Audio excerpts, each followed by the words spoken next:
Good night and welcome to Mindful Live 190. I am your host Nathan Springer. Thank you for being here. It is Wednesday, the 15th of February, the day after Valentine's Day, but also a Wednesday. And on Wednesday, we talk Tobago.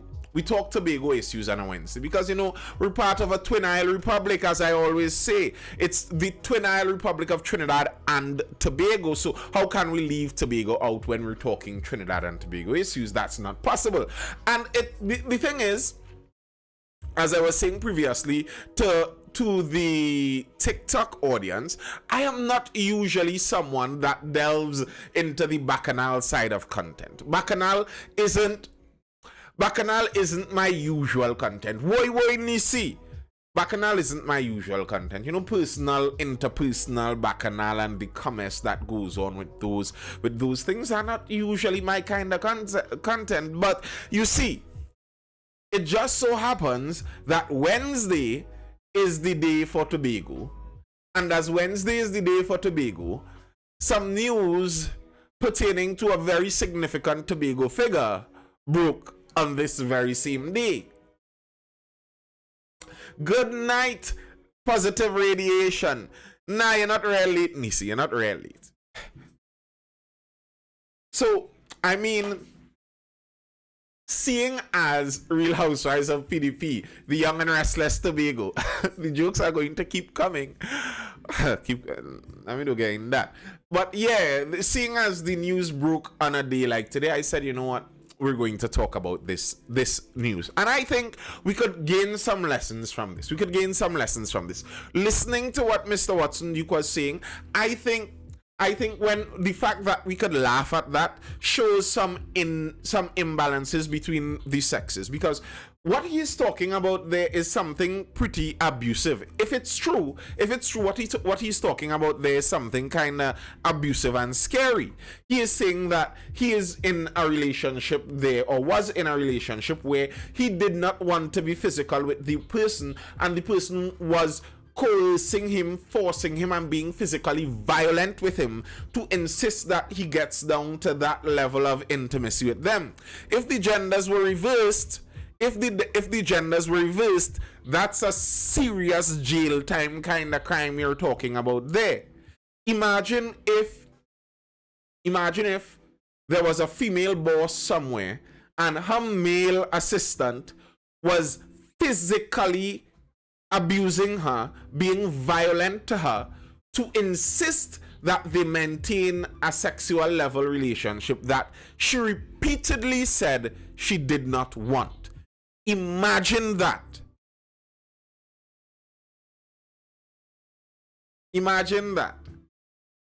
And he had no choice but to share positive radiation, is saying. Now, I don't think so. I think he did extrapolate some on the story and fatten the story some.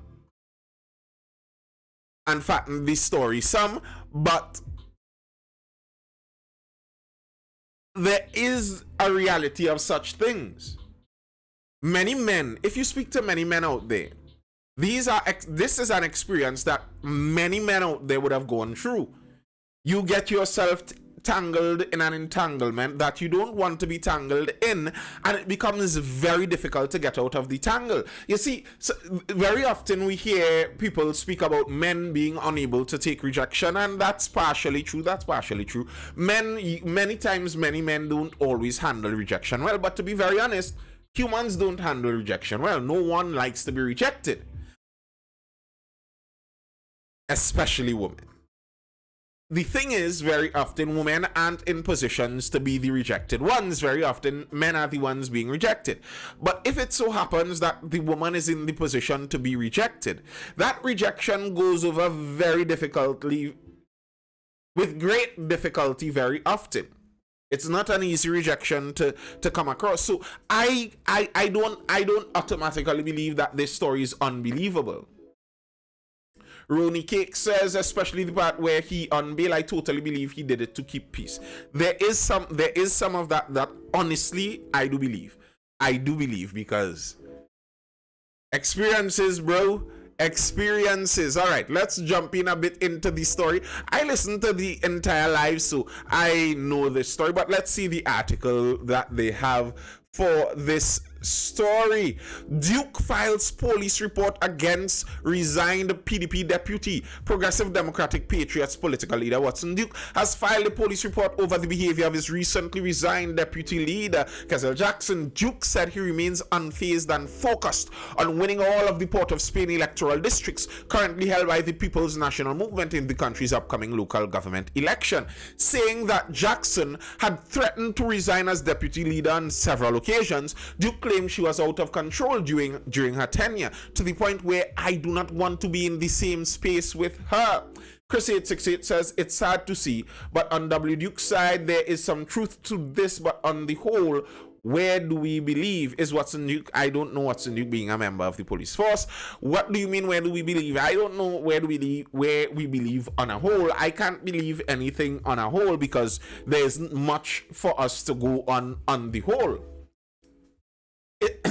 It seems quite clear that there was some kind of Tobago affair going on there, and it does seem indeed, when you look at the fact that one person is still married and the other isn't, you could kind of get a guesstimation of which direction a lot of the feeling and friction was in that kind of relationship. Now, I think though,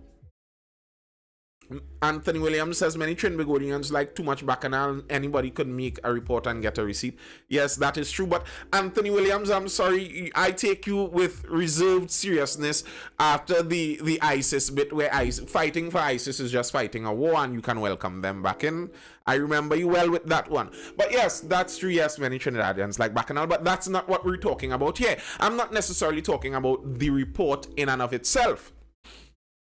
You see, I think this is a good lesson for the red pill universe, the internet red pill universe. This is a good lesson for them because this is the direction that many people point for in the red pill. Mr. Watson, let me don't call people's full government name out there, but the guy, he is saying that he's still with his wife, he still loves his wife. Ronnie Cake says, if I was his wife, I was using that live for my divorce case. It doesn't seem like she's interested in a divorce, Ronnie.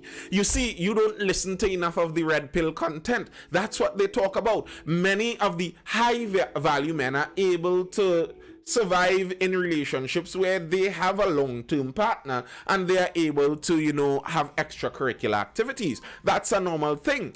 And the red pill community on the internet often seems like they encourage men with that. Once you attain this level, once you're a high value man out there, then feel free to do that. But I think this shows the lesson, and I spoke about this before. This shows the lesson of the consequences of that kind of action. Yes, as a high value man, you may be able to have a wife and still have your concubines on the outside and do your business. But bear in mind, it is always going to lead to this kind of friction. Always. Without fail. Always. And that's part of the reason that monogamy saved the Western world. Monogamy allowed for much more stable societies and much more preservation of resources, because in the live he spoke about spending 75,000 on someone's roof. And that's what goes on. The high value man oftentimes has to spend a lot of his high value earned resources on those outside escapades. So that's one of the things I often have a level of criticism for that red pill universe. You know, the red pill world, the red pill manosphere online. That business about you get rich, you get wealthy, you become a high value man, and that means that you could go out there and, you know, take your pick of women from the outside. Good evening, Scafty. Yeah, maybe you can, but this is what it results to. Empress Rooney Cake says, how far you reach in your race car saving? Ha ha ha. A couple coins. You have a couple coins in there. Hi, Cully Charles. Hi, what's up? So I think this shows the consequences of that kind of action. My name is Sam Nas Ifrit. Okay, Sam Nas Ifrit. All right. Nice to see you here, Sam Nas Ifrit. I find real women in their feelings with this issue. I don't know. I haven't seen many comments about women being in their feelings with this issue personally. The thing is, though, beside the part where I'm speaking about these things are the inevitable. What's the topic tonight? Tobago. Wednesday's Tobago Day, and well, there's one main Tobago story out today. The beside the part that I'm pointing out that the red pill manosphere, the encouragement they give for high value men to go out there and do that very same kind of behavior, you're seeing the consequences of it, and inevitably these are almost always the consequences of it. But beside that, if we're talking about the crux of the matter, the factual reality of the matter, I don't know, because I wasn't there. There's no way for any of us who weren't there to know for sure. But on the reasonable feasibility of it being true, I think it can be true, because these are situations that do happen very often. They're out there. There are men out there that are trapped in situations with their outside sides and whatever, and sometimes they don't even want to be there. They're good, they're ready to wrap up now, but this person is kind of holding them by some ransom to some extent, and that's kind of the reasoning he said. What he was talking about there, the definition of that is coercion. Now, I would urge you to go look at what sexual action through coercion is defined as. If you coerce someone into sexual action, there's a word for that. And now, to see some people being defensive, some people not taking it very seriously, some people, now I understand why it's funny, because he brought it across as being funny. So I don't hold anyone being any kind of thing for laughing at that, because when I was listening the live, I was laughing too. But you listen to this, and this is actually a serious situation.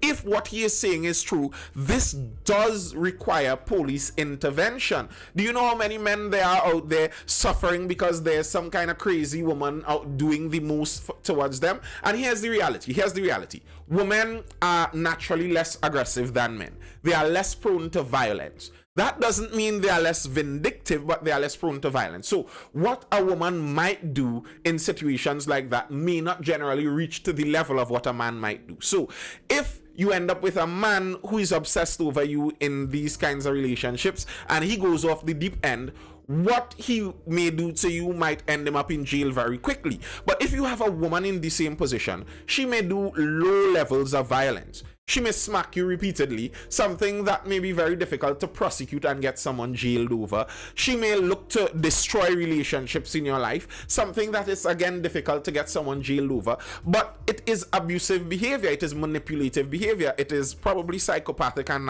narcissistic behavior too.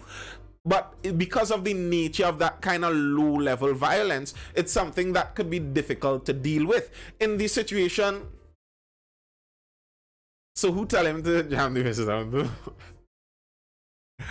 The thing is, Nisi, I started off with that saying that that's the bad idea in the first place. That's why, to the high-value men, keeping yourself chaste is a virtue. It's a wise thing to do. It keeps you out of trouble. So I'm not negating that he went looking for the trouble with a torchlight, very likely. At the beginning, he started up looking for that. And when you listen to the live and you hear him talk about how it seems like he fell into that without knowing too much, and she started taking everyone out the office and firing all the girls. Like, listen. The guy that he is, and he seems to be someone who engages in some of these kind of activities. In the live, he insinuated and hinted as much. He's a married man, happy in his marriage, but if he decides to go out, it's his business. He said that on the live, so that seems like something that he is not unaccustomed doing. If he's someone like that, he understands the lineup. I think he understood the lineup probably from the very beginning. But sometimes as men, you play stupid games. There are many men out there, if a woman is pursuing them, regardless of the level of attraction the man has to the woman, many men out there will welcome the pursuit of any woman. It could be the least attractive woman in his book. There are certain type of men out there that will welcome the pursuit of any woman. Duke play victim like he didn't have agency. Yeah, there's some of that in it. There's some of that in it in the walk-in. So to relate with Nisi's question there, Nisi's point. So yes, he went and looked for that trouble, but beside that, it's like to me, it's like a woman going up to these athletes' penthouse apartment.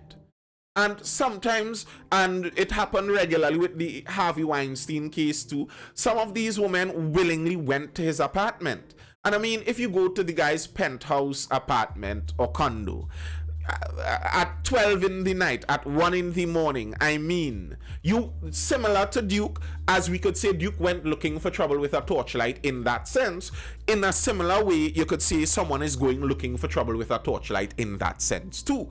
It's just sometimes one is called victim blaming and one is not called victim blaming. You know, I just find that very strange. How you could, one would be called victim blaming, but one is just, all of a sudden we could see the sense in one. One, you went looking for it, and one, obviously he went looking for his trouble. He went and welcomed that trouble, but then in the other case, you know, we're Stevie Wonder all of a sudden. We can't see what is looking for trouble all of a sudden. But nonetheless, even if you went looking for trouble with a torchlight, the person who gave you the trouble still should get in trouble for giving you the trouble, if you understand what I mean. Even if someone goes to your apartment, your penthouse at 1 in the morning, that doesn't give you license to violate their individual sovereignty. It doesn't give you the right to do that. Even if this man went looking for trouble outside of his marital grounds, it still doesn't give you the right to abuse, manipulate, and, well, be violent towards him. So I think I have a level standard on both. Yes, you can go looking for trouble. Yes, you can. But even if you do, that still doesn't give the other side the right. And the other side will and should face consequences for such things. That's my belief. I think the other side should face consequences for that. Something that made me actually, made this actually relatable. Was he said at a certain part in it, you know, he went and he spoke to a police brethren of his, a police friend, and he asked him what to do, how to get out of this. And that's relatable, because sometimes you speak to men, and I speak to guys sometimes, and you know, I'm a guy. I've been living as a guy for some time. You have experience as a guy, and you talk to guy friends, and that's something that men regularly bounce up on. Sometimes men are in a position and they're trying to get out of a situation. Sometimes they got themselves in it, granted, but they genuinely don't know how. Women say, be clear, tell the truth. Be honest with the woman, tell her your intentions. And you say, well, you know, I really not feeling this kind of relationship right now. I think we should end. And she's like, well, I don't think so. So no, we're not ending. Kirvan says, I'm a fan of reporting abuse. So if he was assaulted, I support Duke. Similarly, me too.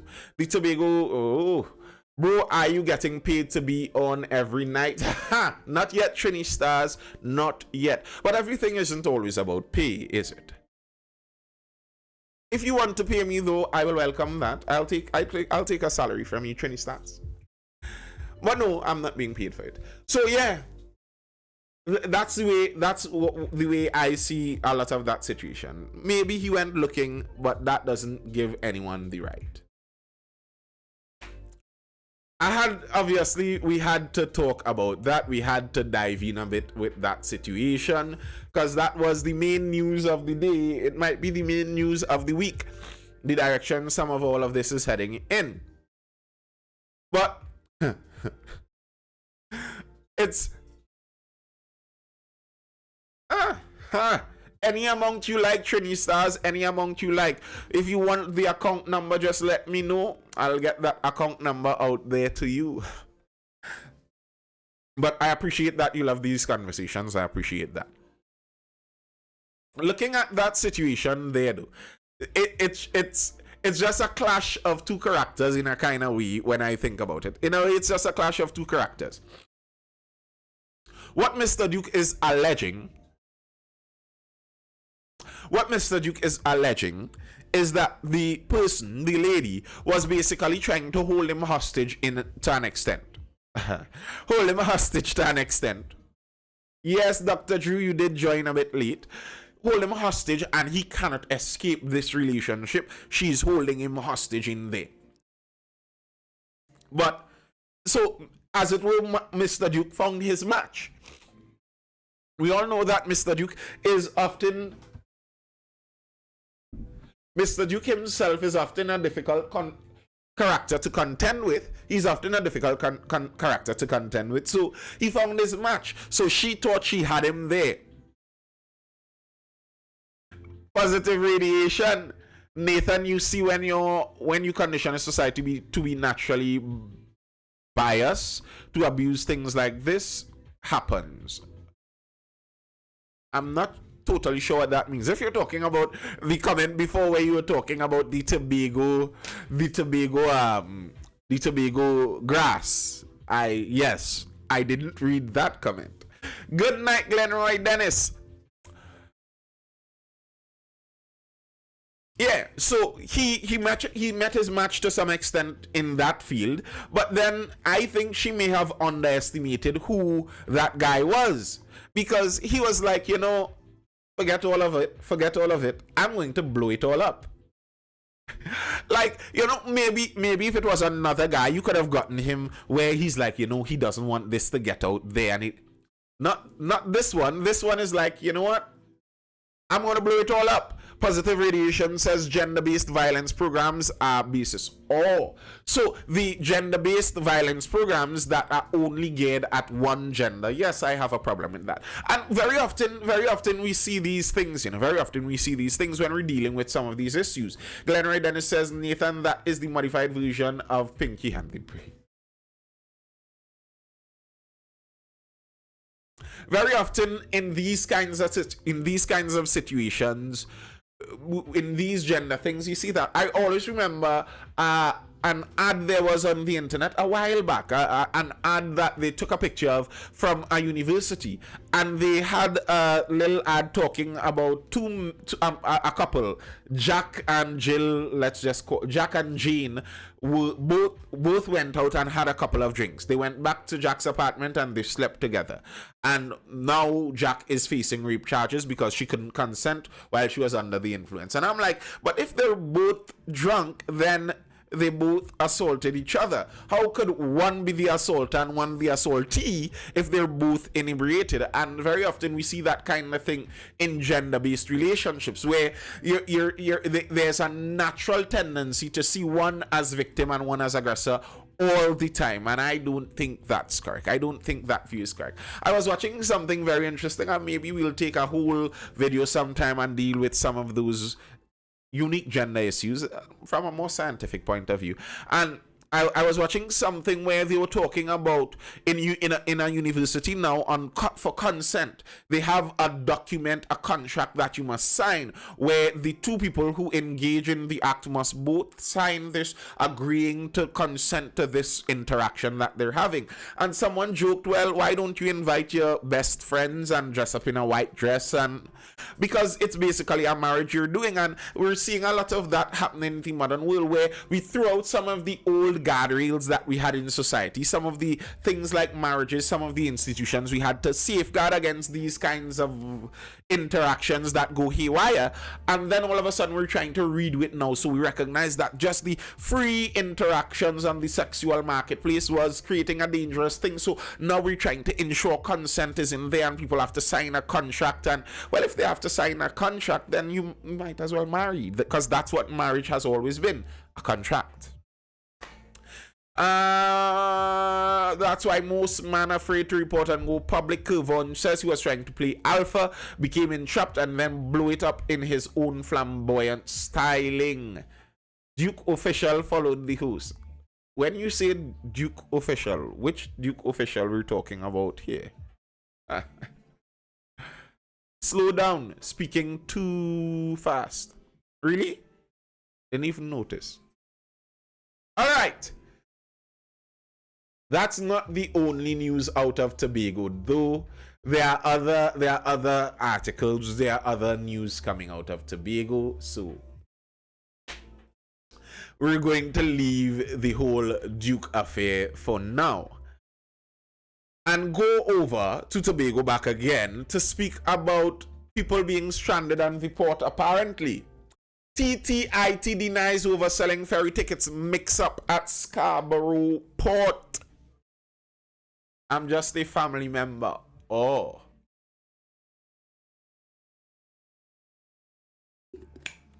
I missed your important comment, Rooney says. What important comment was that, pray tell? What important comment? I'm the secretary, send it to me and I'll organize it. Is that what you're talking about, Rooney? I don't know that to be true. I don't know that to be true. We don't need any secretary in this thing. If you feel to send and I will accept it. If you want to send anything, you can reach out. I will give you a direct account number. We don't have to go through any secretary. Nathan, that's normal. Port always does that. Yes, I know. And the thing is, the bigger the festival. Oh, well, yeah, it might have been flagged because I didn't see it. I didn't see anything other than that. And any big event happening in Tobago, these things always happen without fail. Give her what she wants and stay out of jail. Yeah, these things happen without fail anytime there's a big event. The TT Inter-Island Transportation Company Limited, TTIT, has denied overselling tickets for Monday's sailing of the APT James Fast Ferry from Scarborough to Port of Spain. On Monday morning, hundreds of people, many with confirmed tickets, went to the Scarborough port hoping to get on the vessel, but were turned away for having arrived beyond the cutoff point. Some of them were replaced by standby passengers. And to me, that's the end of the story right there. That's it right there. And that's kind of what the authority said. That they have tickets, they sell tickets, the amount of seats that there are, but there's a cutoff time. And if you reach after the cutoff time, then the people with standby tickets can also go in. The thing is, I have been there before and experienced that it doesn't happen just after the cutoff time. Sometimes the cutoff time isn't there yet, and if you know someone or someone knows you, you could be a standby passenger and still get in. And once a standby gets in, generally speaking, someone who was confirmed booking kind of gets kicked out. So that's a regular thing in the interactions in our government offices, I think. The favoritism in our government offices isn't very strange, really and truly. Running right along with Tobago news, though, I saw an interesting story coming out. When was this published? The 13th, I think, a couple days ago. Gypsy, the NCC head, was saying concurrent carnivals doesn't make sense. Concurrent carnivals doesn't make sense. The chairman of the National Carnival Commission, Winston Gypsy Peters, has said it does not make economic sense to have carnival in Tobago at the same time as Trinidad Carnival. The NCC boss made the comment at the start of the 2023 medium conventional band panorama competition on Sunday, February 12th. So, I remember a couple weeks ago in one of the Tobago talks, we were talking about the fact that it seems like Tobago, the current THA, is heading in a line to throw out the yearly February Carnival and replace it with the new Tobago Carnival down there in October, is it? And we were discussing that. And I heard, to me, the arguments for carnival, a lot of the arguments, the reasoning people put forward on why we still have carnival is because of the historical and cultural part to play in it. To me, if we're talking the historical and cultural part to play in it, then we're talking the same festival in both islands at the same time of the year. If you're talking about replacing it because it doesn't make economical sense, then you're talking about an economical festival. And I think It's about time that Trinidad and Tobago as a country decides whether we're going to look at Carnival as a cultural event or as an economical event. If it's an economical event, then stop asking the state and taxpayers for money. Make sure that the things are profitable. Make sure that when you host an event, the money that you make from it is able to supply everyone. And then it's all an economical event, and that's that. If it's a cultural event, then you're doing things for the culture. And if you're looking at for the culture, then looking at whether it makes best economic sense to hold it at this time or not mightn't be the ideal thing to talk about. I don't think we can actually accurately do the two things at the same time. I think if we try to do the two at the same time, we end up in the problems we're having with the Calypso tents and with the Soca Monarch, etc. Because if you're doing it for the culture, then you're not doing it for the economy, and the people who are hosting it don't have an accurate view, and they don't have to have an accurate view of what the market wants. They're not putting out a product based on what the market is asking for. They're putting out a product based on what the culture is asking for, which is okay if that's what you're aiming at.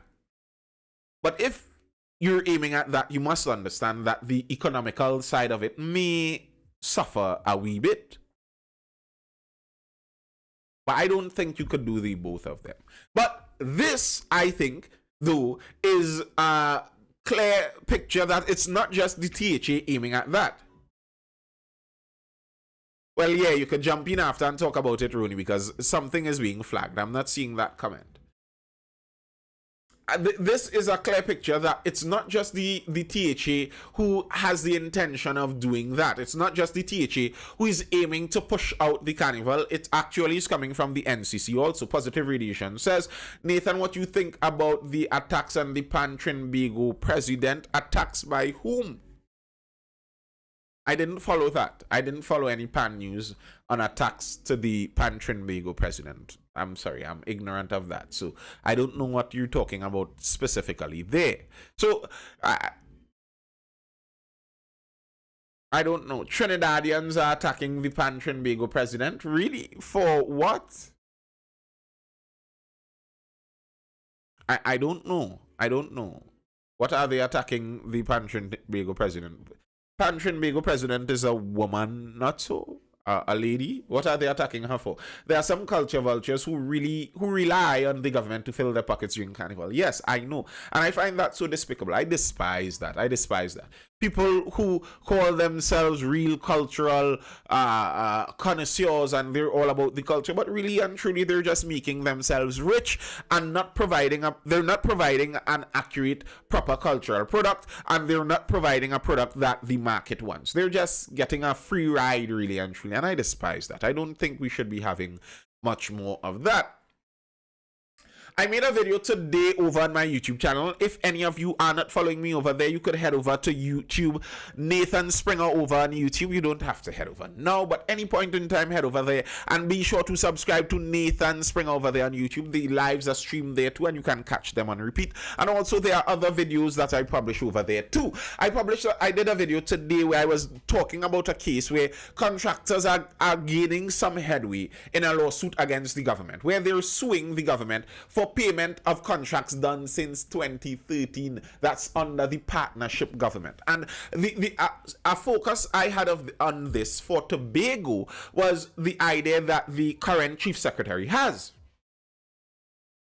There's claims that since she became Pan Trinbago president, Bago ban winning everything. She gerrymandered the rules. That's the reason.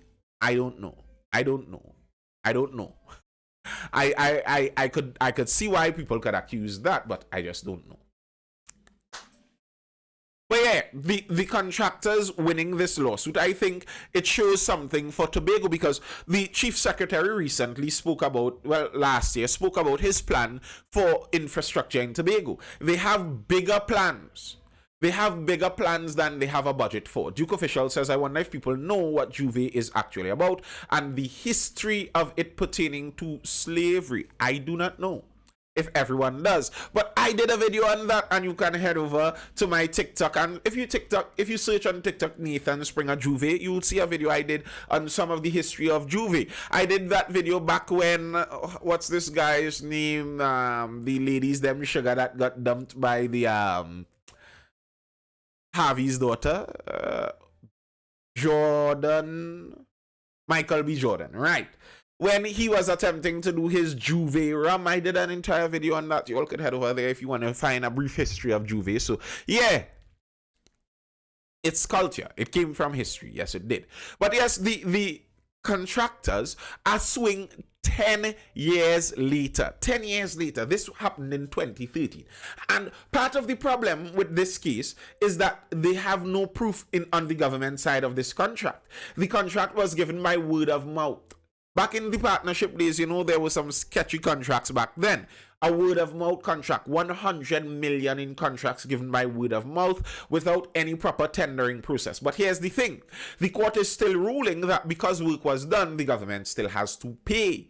Now, they may not have to pay the 100 million. What the court is going to do is appoint a quality surveyor. You go a quantity surveyor. They go out there and survey the work done and pay them based on that. And I think Tobago could be looking at some of this in the long run, where who knows whether the THA may be able to pay all of their bills. But that's the reason that these contractors still take those kinds of arrangements.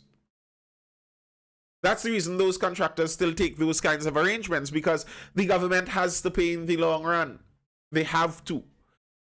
This THA may be setting up the next THA, because this is my personal belief. I don't think this independent THA is going to win another THA election. I don't see it happening. I just don't see it happening.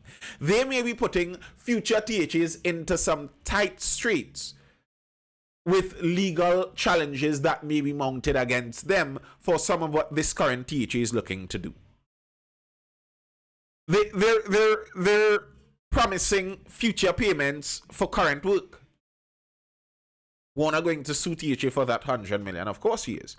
If scene with Duke is true, would the scene in Hyatt seem too unrealistic? What scene in Hyatt is that? What are you talking about? The case that he has pending? If that's the case that he has pending you're talking about, I don't know the details of that case, so I can't speak on that. But one thing could be true and one thing could be false. Two things could be true at the same time. Two things could be false. Either one, I don't know. I don't know the details of the Hyatt incident, so I can't say. I don't know the details.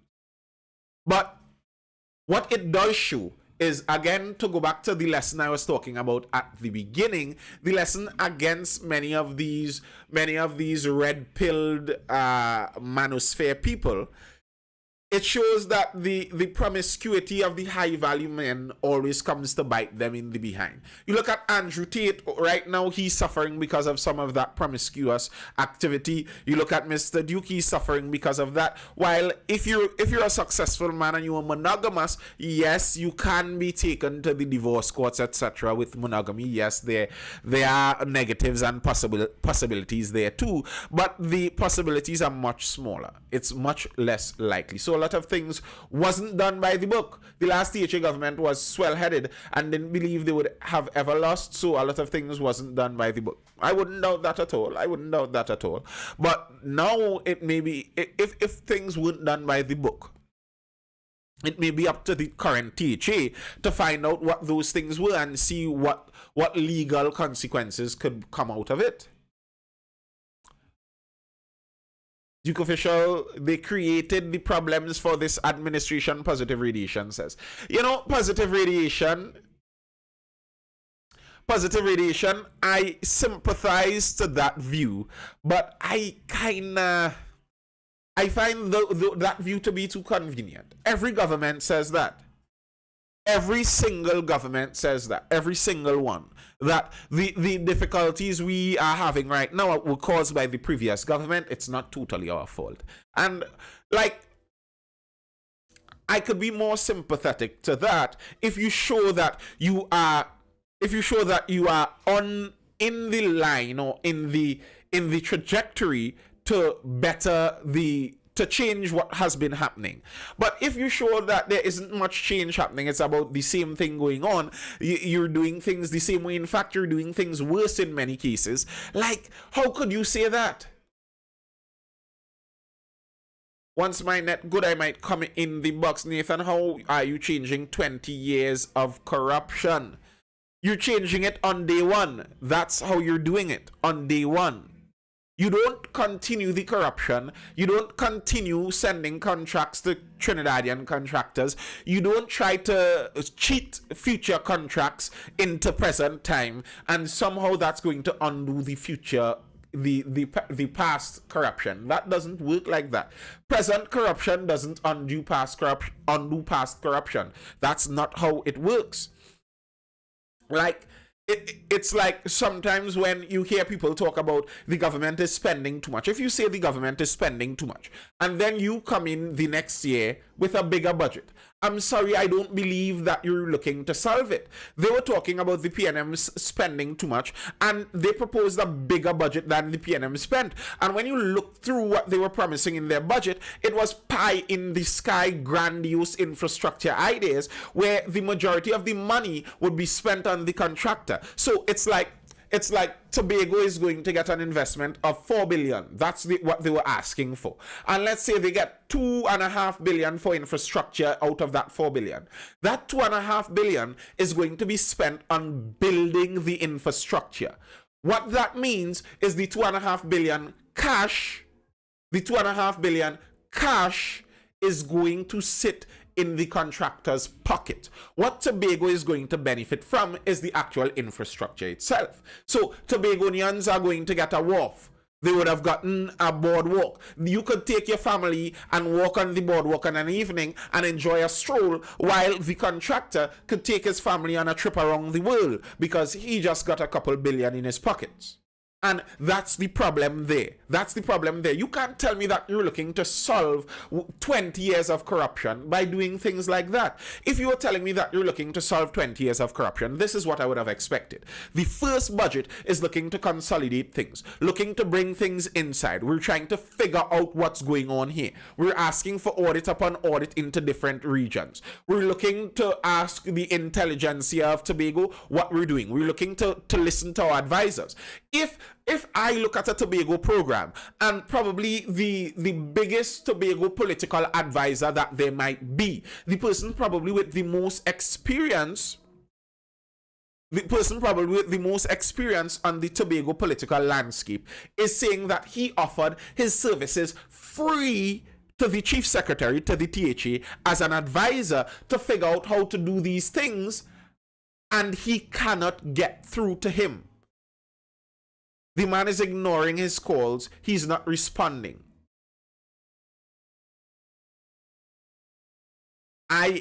You can't tell me that you're looking to change, that you're trying to work out 20 years of corruption.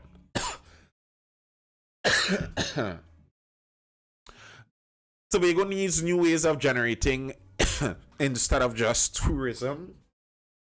Duke Official says. The thing is, Duke Official,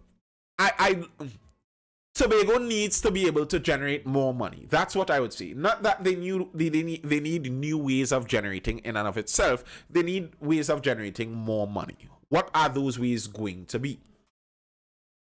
The thing is, the nature of tourism is if you try to diversify and make more money in other avenues, you would kill your tourism avenue. Yeah, like you generally don't build up a strong industrial island and then get a lot of tourists there. I think Tobago suffers from having a big brother. That's what I think Tobago suffers from. Tobago makes $200 million. Have you read the THA Act? Yes, I have. I have read the THA Act, Positive Radiation. Tobago makes $200 million and they spend $2.5 billion. Having the ability to do that for decades on end makes you weak. Let me put it like that. It makes you weak. If you are reaching into adulthood, if you are 18, you reached 18, and you have a millionaire big brother who will give you money whenever you ask for it. He doesn't care. He's going to give you money whenever you ask for it. The chances of you buckling down and being forced to learn the discipline required to become successful on your own may be unlikely. Tobago governments have never had to be disciplined in how they spend and how they earn money. RL says if you ask most Tobagonians, they do not care about tourism anyway. Well, no surprise. They don't have to care about tourism. They don't have to care about much because they get it all. They get it for free, basically. Duke official says you are accurate about the Big Brother thing. We got too comfortable after Hurricane Flora. Yeah, many people in Tobago have a comfortability, have a level of comfort because they know that Trinidad is going to pay for it. And this isn't a knock at the Tobagonian civilians, the Tobagonian residents. It's more on the Tobagonian government, because the Tobagonian government has gotten like that. They know that as a government, I don't need to plan a balanced budget. Where else could you... Yes, you reach late, sir. Where else could you be the head of some kind of business and not have to plan a balanced budget? They don't even have to think about their balanced budget. Like in Trinidad, they have to think more about the balanced budget than Tobago. They have to think more about it in Trinidad. Tobago doesn't even have to think about it. What balance? What's that? And because of that, you have things like, I was looking at the Tobago budget, and that this current THA had planned, and they were ballooning URP. They were increasing URP to a bigger size, doubling it or tripling it or some kind of ridiculous thing like that they had planned. And why are you going to do that? Because you don't have to look at URP and wonder if URP is making enough money to warrant the amount you spend on them. You don't even have to think about it because you're getting the money anyway. Shy Panda says, why they have that comfort but want to be independent from Trinidad? Well, I think some people believe that if they are independent from Trinidad, they will get access to a bigger cut of the pie. We spoke about this before, where that is laughably incorrect. If you are independent from Trinidad, we will decrease both of our maritime borders, and chances are Tobago will get less, and they will be logistically much more difficult to, it will be logistically much more difficult to do anything. But it's the to me, and I'm sorry if that offends some people who have that kind of belief, but to me, that kind of belief is a spoiled 17-year-old believing that they could run away from their parents' home and live the same life that they live. Yes, you can run away from your parents' home. You could live out there probably, but no, you're not going to get high-speed internet. That costs $400 per month with the cable. No, you're not going to get the water heater with the nice tank that you could just go and turn on and let the water pass through, because that costs. That water heater is expensive and the electricity bill is climbing. You can't have AC in every room. Sorry, you don't have the money to afford that electricity bill. So you end up in a position there, I think, with that kind of spoiled reality where you have a child who gets everything paid for, believing like they could just kick off the parents and they will do better. Because, you know, if your parent is giving you all of these resources, you could feel like, all right, mommy gave me her car to drive, but mommy wants me to come home by 9 o'clock. If I leave mommy house, I could come home whatever time I want. Not understanding, if you leave mommy house, you have to leave mommy car in her house too. You understand? And when mommy gives you the money to put gas in, you'd have to get that money on your own. I think it's some ignorance. I think it's some ignorance on the part of some people talking about that. But generally speaking, I think very often when I hear that talk, it's more of a rabble-rousing talk, like a kind of hyperbole where they're exaggerating on purpose. I don't know many people who No, I'm not playing that. That's my neighbors you're hearing, Nisi. The neighbors at it again. You know, the neighbors out here. I don't think that many people say that seriously. Like, I don't I don't think I've ever seen any person that really seriously maintained that view and kept it.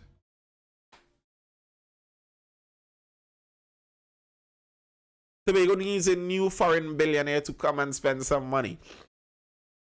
Well, that's the thing. Does Tobago want that?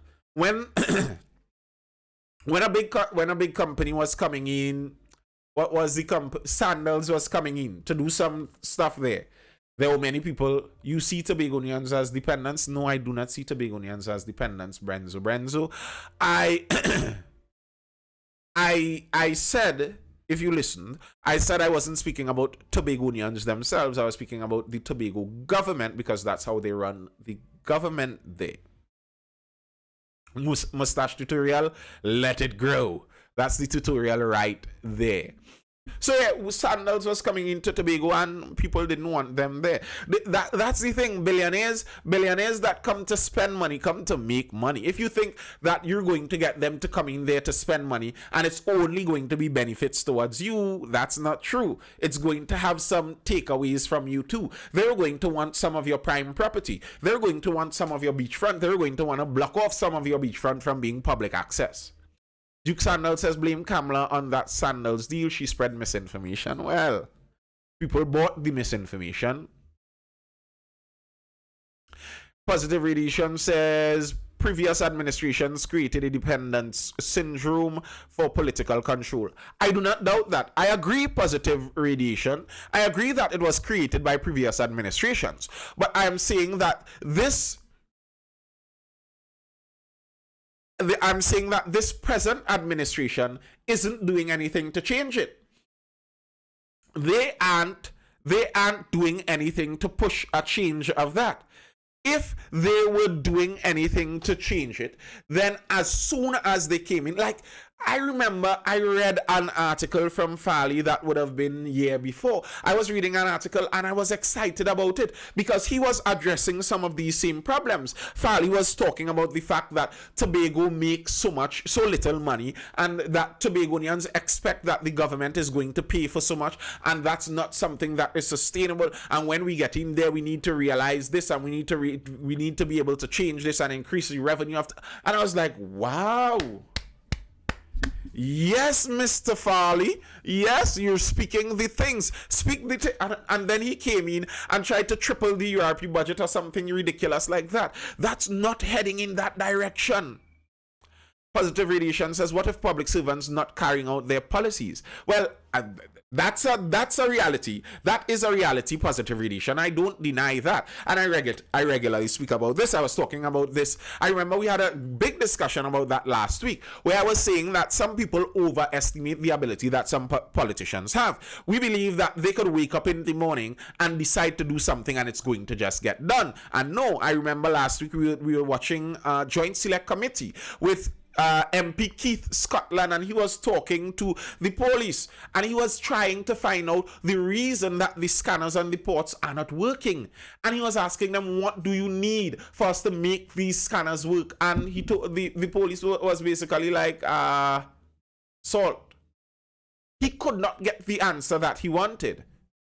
There's nothing he could have done. And he's a big, strong, powerful politician. So I could see that point, Positive Radiation. I could see that point. But one, if that is the case, to me, if that is the case and I am an independent THE,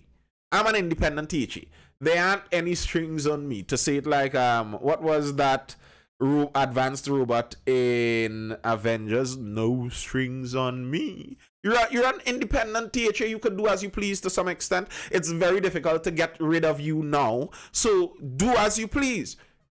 Speak the things. If it's that public servants are inhibiting our policies, when I go to have these massive public meetings and people come to drag me, I'm going to say, well, actually, what's happening is we already implemented this order, and Ultron, thank you, RL. and it was stopped by the permanent secretary in the division of XYZ. Throw people under the bus. That's how you, if you wanted to do change, that's how you do change. But if you're saying that, no, actually we have to work within the political structure, and you don't just throw people under the bus. These are people that we work with. These are our colleagues. Then you're not actually implementing change. People didn't put you there for more of the same. If you're saying that the last administration encouraged this corruption, they created the problems by behaving like this, and then you go in and behave the same way, how am I to believe that you care for change? And then you're telling me that really and truly the problem is that the last administration got us here. So here's what that sounds like to me. Here's what that sounds like to me. We jumped on a boat, a rowing boat, and I want to go. We're doing geography here. I hope all of you understand your geography. We jump on a boat, and I want to go to Venezuela on this boat. I want to go to Venezuela. But the first captain of the boat turn around and heading towards Tobago. We reach the Bocas, and I'm like, hey, is Venezuela I trying to go? Venezuela is the opposite direction to this.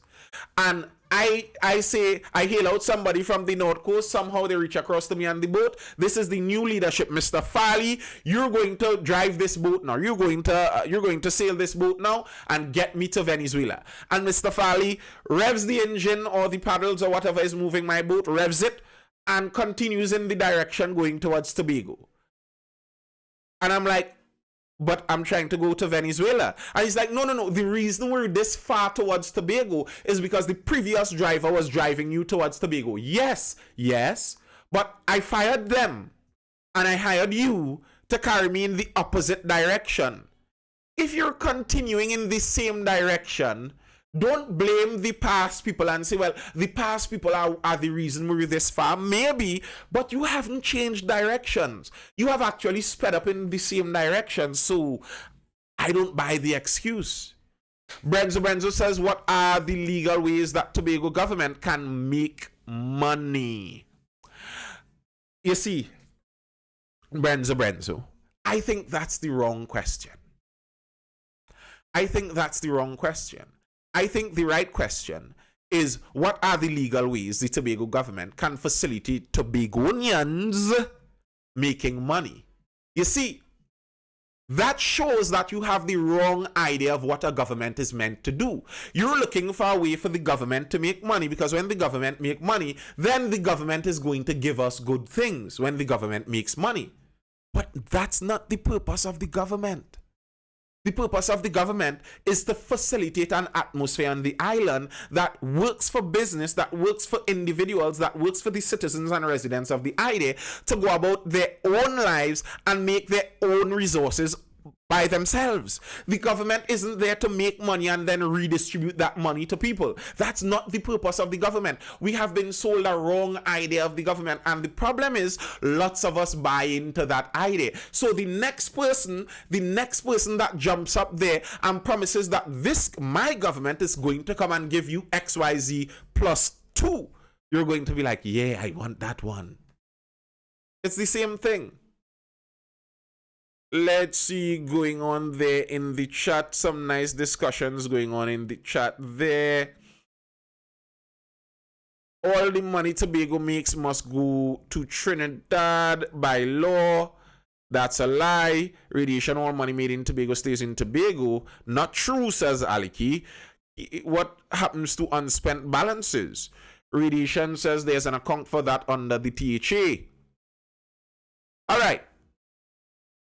So, unspent balances stays with the THA. I believe there was some BACCHANAL about the amount of unspent that there was in the THA.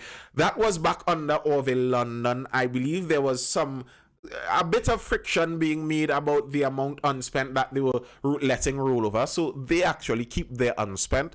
All the money Tobago makes stays in Tobago. Whether the cash goes to Trinidad and comes back to Tobago, it stays in Tobago virtually. By the end of it, all of the money Tobago makes stays in Tobago, and they get more. Brenzo says the Tobago government is dependent on Trinidad for money. True? Yes, they are. We have seen TADCO. Well, the Tobago government is dependent on the government of Trinidad and Tobago for money. Yes. Positive Relation says we have been seeing TADCO making some money. That's the Tobago Agricultural Development Company, I believe. Agriculture, TADCO is. And again, yes, I agree that's a good thing. And if they make money, that will benefit. But the ideal in this situation, to me, the way I see things like this, the ideal is not that we have a TADCO, but TADCO facilitates private people to take up all of the refining, all of the value added jobs there. That's what I think government is meant to do. Now, I understand though that in reality, with the smaller countries, sometimes certain avenues just are not profitable for private markets. So the government goes in there and opens a company that they understand is not going to make a profit, but it's there to provide a service. And I understand that too. Brenzo says the Tobago government, yes, I answered that. Right. I believe they're heading there. I hope so. When I hear the rhetoric, it's not promising. Now, the PDP, I think, got themselves in a bit of a tight place because the PDP promised that Big Daddy government thing. That's one of the reasons I wasn't too much a fan of the PDP in the first place. Okay, I understand that the PNM is too bureaucratic. They're too status quo very often. I always complain about that. The PNM often decreases the ease of doing business in the country. They lock it down for the people who have been there all the while. Yes, I agree with that. But the PDP went in there promising that when we get in there, we're going to give you all jobs and we're going to give you all this and we're going to give you all this. And that's why whenever Mr. Farley goes out there to public meetings, he gets licks on it constantly because no government could give enough people things to keep them happy. It's just not going to happen. It's not possible. But we will see. We will see. If anyone wants to jump in and talk, you can, If you want to jump in and talk Tobago issues quickly. Who was leading the PDP? Yes, Mr. Duke was leading the PDP back then. But someone who was a willing follower, I don't buy that. If you are a willing follower of this person, and you rallied around this person, even when people were pointing out these same things. Brenzo says there's no government of Trinidad and Tobago. There's a Trinidad government and 2 representatives from Tobago. Brenzo, that is not true. Do you understand how the government works? There is a government, the name of our government is quite literally the government of Trinidad and Tobago. That is what they name our government. That's how they call our government, the government of Trinidad and Tobago. Now, I could understand if you want to say that Tobago isn't properly represented, and okay, that's an argument, but there are 2 people from the Couva area. There are 2 representatives from Couva, one from Couva South and Couva North. Is that to say that Couva North or Couva South isn't part of Trinidad? I don't understand what would make Tobago more part of being the government under the government of Trinidad and Tobago. What would make that be more real? Why do they neglect Tobago? How is Tobago neglected? Could one of you jump into the chat and explain that to me? How is Tobago neglected? Are the roads worse in Tobago than Trinidad? Someone needs to tell me this. This is something. Alkin wet, yeah, that's the quality. The quality dropped as you entered, so the bandwidth had to stretch a little. Let me see if I can adjust my lights a bit.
I want to discuss that, but so stay there. We're going to jump into that, but right before we go to that, I want someone in the chat just to give me a general idea of how Tobago is neglected.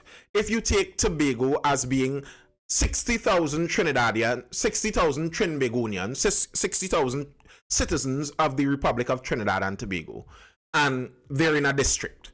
Look at any other district with 60,000 people.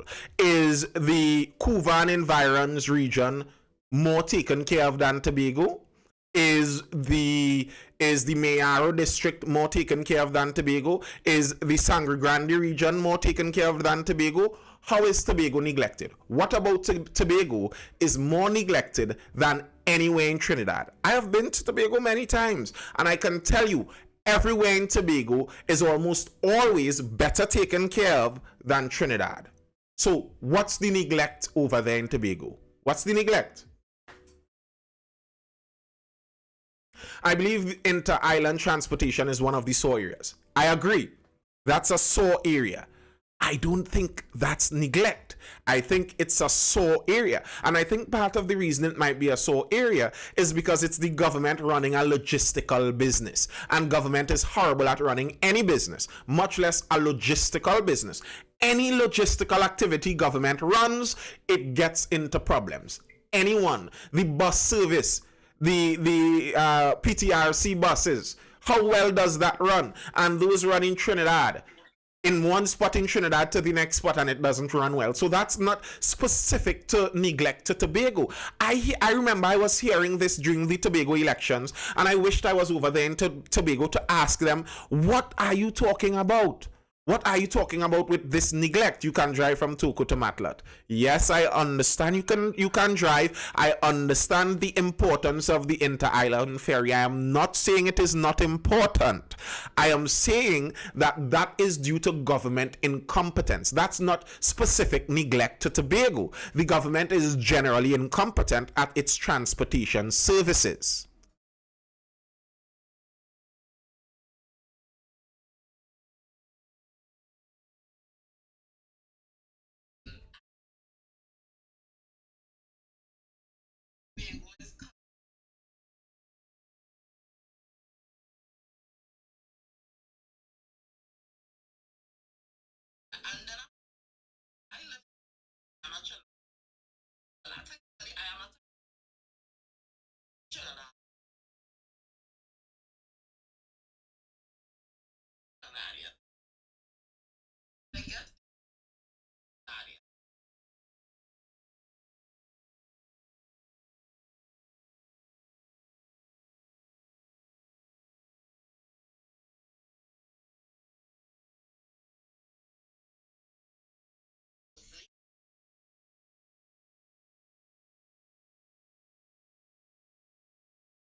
Ariel cool though.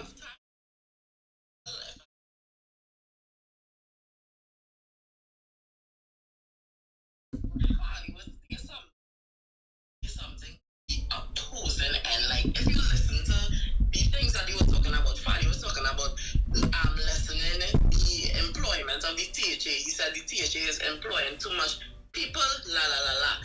Duke was saying, oh, we need to find more jobs for people and people need work and da da da da. Then the whole thing with the, well, remember that was COVID time, so the beach was closed. Fali, Duke say, oh, as soon as we win the election, we open the beach. And when they won, Fali had to come out and say, well, you know, that's a central government situation and la la la. So it was, they would never agree in agreement for the whole of the election. And in my opinion, Fali would have used Mr. Duke foundation to gain power, and then, well, they knew he would slip because he's a man, he's predictable in that arena. So they were like, oh, let's just wait. Let's just wait. Probably give him a year. Not a year and a half, 2 years, he'll slip and we'll get him out. And so said, so done. And now they have the party, they have the power, and to me, nothing is changing for the better, in my opinion. I think I have looked, well, you know where I would. So I that's how I know where and where, right? These things, they're not doing anything. You're just seeing things happening. And it's so crazy how money is being spent right now and nothing to show for it. Nothing. Yes, positive radiation, I'd like to. Yeah, just the answer, sir. So you're going right after a positive. I just answering, sir, can Tobago really support itself? Suppose they can't really make tourism work? Yes, here's part of the issue, right? Tobago can support itself, but it's according to the budget they want to run. I was listening to the program with Hochai Charles, and he was saying that he ran Tobago on $300,000. So yes, but it's a matter of what is the budget they want. So they can support themselves, but with a much smaller budget. Yeah, positive radiation. Good night. I have been following Tobago politics since the age of 7. And I'm twice times that age, or 3 times that age currently. So I used to campaign with my mother, campaigning and stuff. What I found interesting is I am not a supporter of party politics to begin with. Because usually if you do not support a leadership or what a leader says, you are backbench, you are sidelined, you are blacklisted. And that does not work for me politically. One of the things I would have learned from even the same Hochai Charles was examining the THA Act, particularly the section 25 that I sent to you and the reference to 75 or 72, one of the Constitution. While as a former youth assemblyman, while going through and preparing for the debate, we were told quite clearly a minister has more weight on any development in Tobago than the Chief Secretary of the Tobago House of Assembly. The cabinet can't turn over any decision that they make. So essentially the THA speaks like if they have teeth, but they don't. They would not share these things to the general population because, Nathan, would you vote for somebody who professes to do something and you know they can't do it? It doesn't make any sense. Secondly, as it pertains to changing and transition, my biggest fear for this administration is Tobago really ready for this type of change? Because if I'm an administrator, I am accustomed doing whether illegal or illegal activities for 20 plus years. Coming to tell me now I must follow the book or go according to the rules, I wouldn't sit down and accept it just so. It's going to affect me. It's going to affect my cutback money.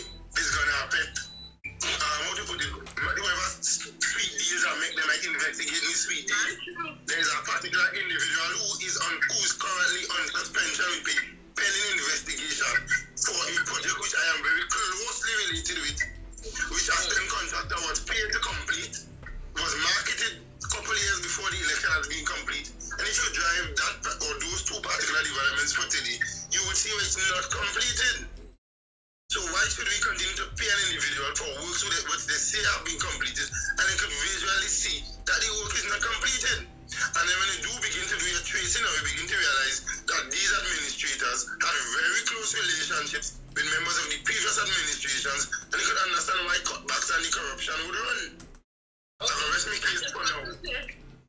I just wanted to answer one thing you were saying, positive relation.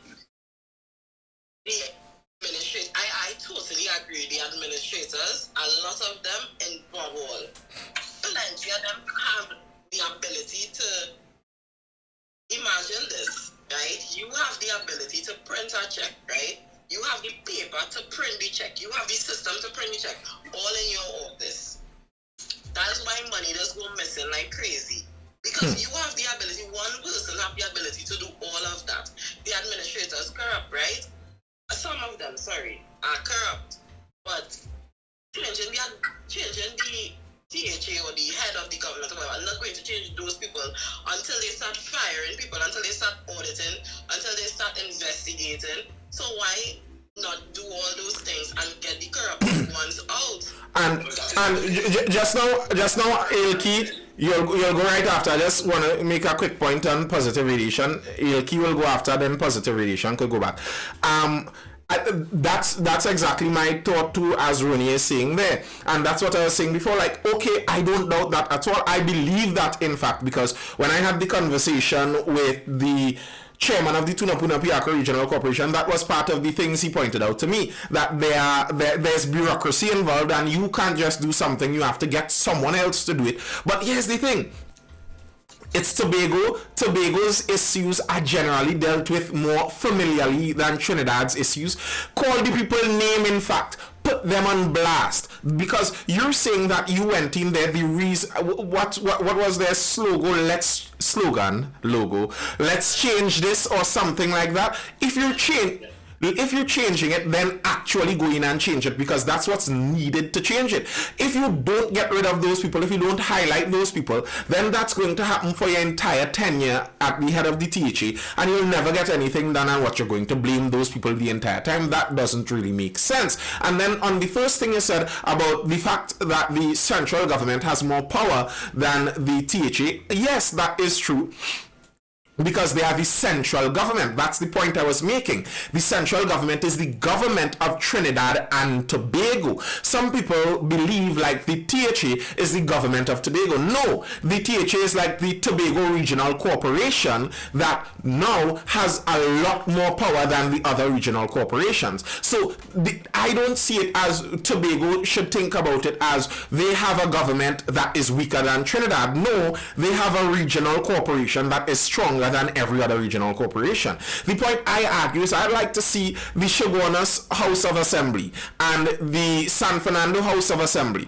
I'd like that structure to be everywhere in the island, where you have a lot more power over what happens in the place. So yes, the ministers do have more power over general because it's the country, but in terms of the day-to-day running, the THA has a lot of power. As Ronnie spoke about their signing and writing checks, that's a lot of power. Like some people talk about the THA act like we don't actually have the power to do that. But the fact is, you have $2 billion to spend. That in and of itself is power.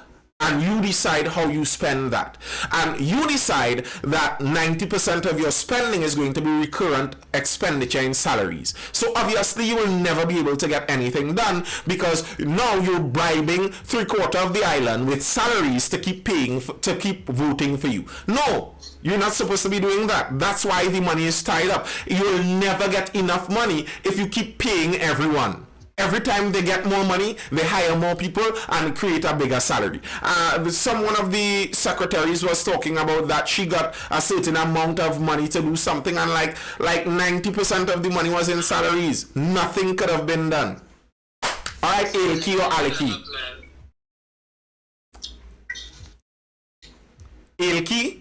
Aleki? Right. So you hear me, right? Yeah. Clearly.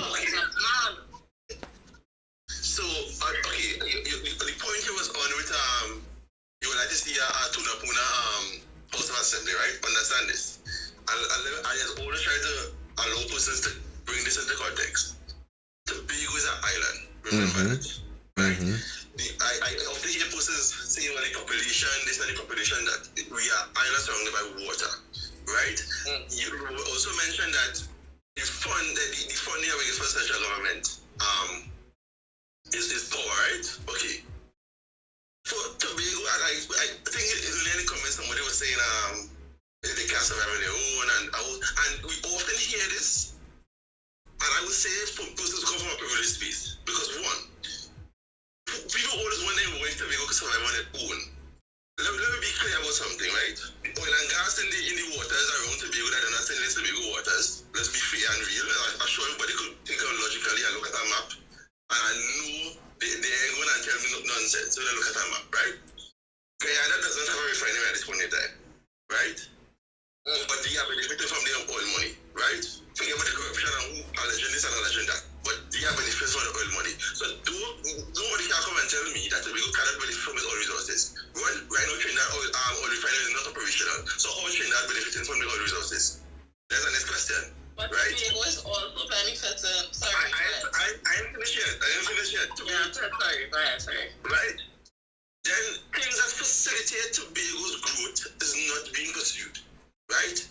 This government, in terms of tourism, has never focused on tourism at all. It's always diversified and never focused on tourism. Let's be realistic. I'm talking about central government here, right? Things that supposed to be done a long time ago has never been done, right? There are things, if I speak about, you will have a clue what I'm talking about. There are things supposed to facilitate tourism, and that is not happening, right? Why are we supposed to be dependent on a cargo vessel coming from Trinidad, which is always messed up when there's cruise ship in Tobago and cruise ship in Trinidad. Tobago doesn't have a dedicated cruise ship port. Why is that not being facilitated? Since that port in Scarborough was built, what improvement have they made? None. Right? The THL, the fixing, listen to me, building up a deepwater harbor will take the entire teacher funding and more. They can't say the teacher won't spend money on that, right? That is the money to budget for that. Because that is very unrealistic, right? We can't be talking about tourism, we're not serious about tourism. You might come and tell me that they build a new airport terminal. But what is that? That late. That late all the savers, right?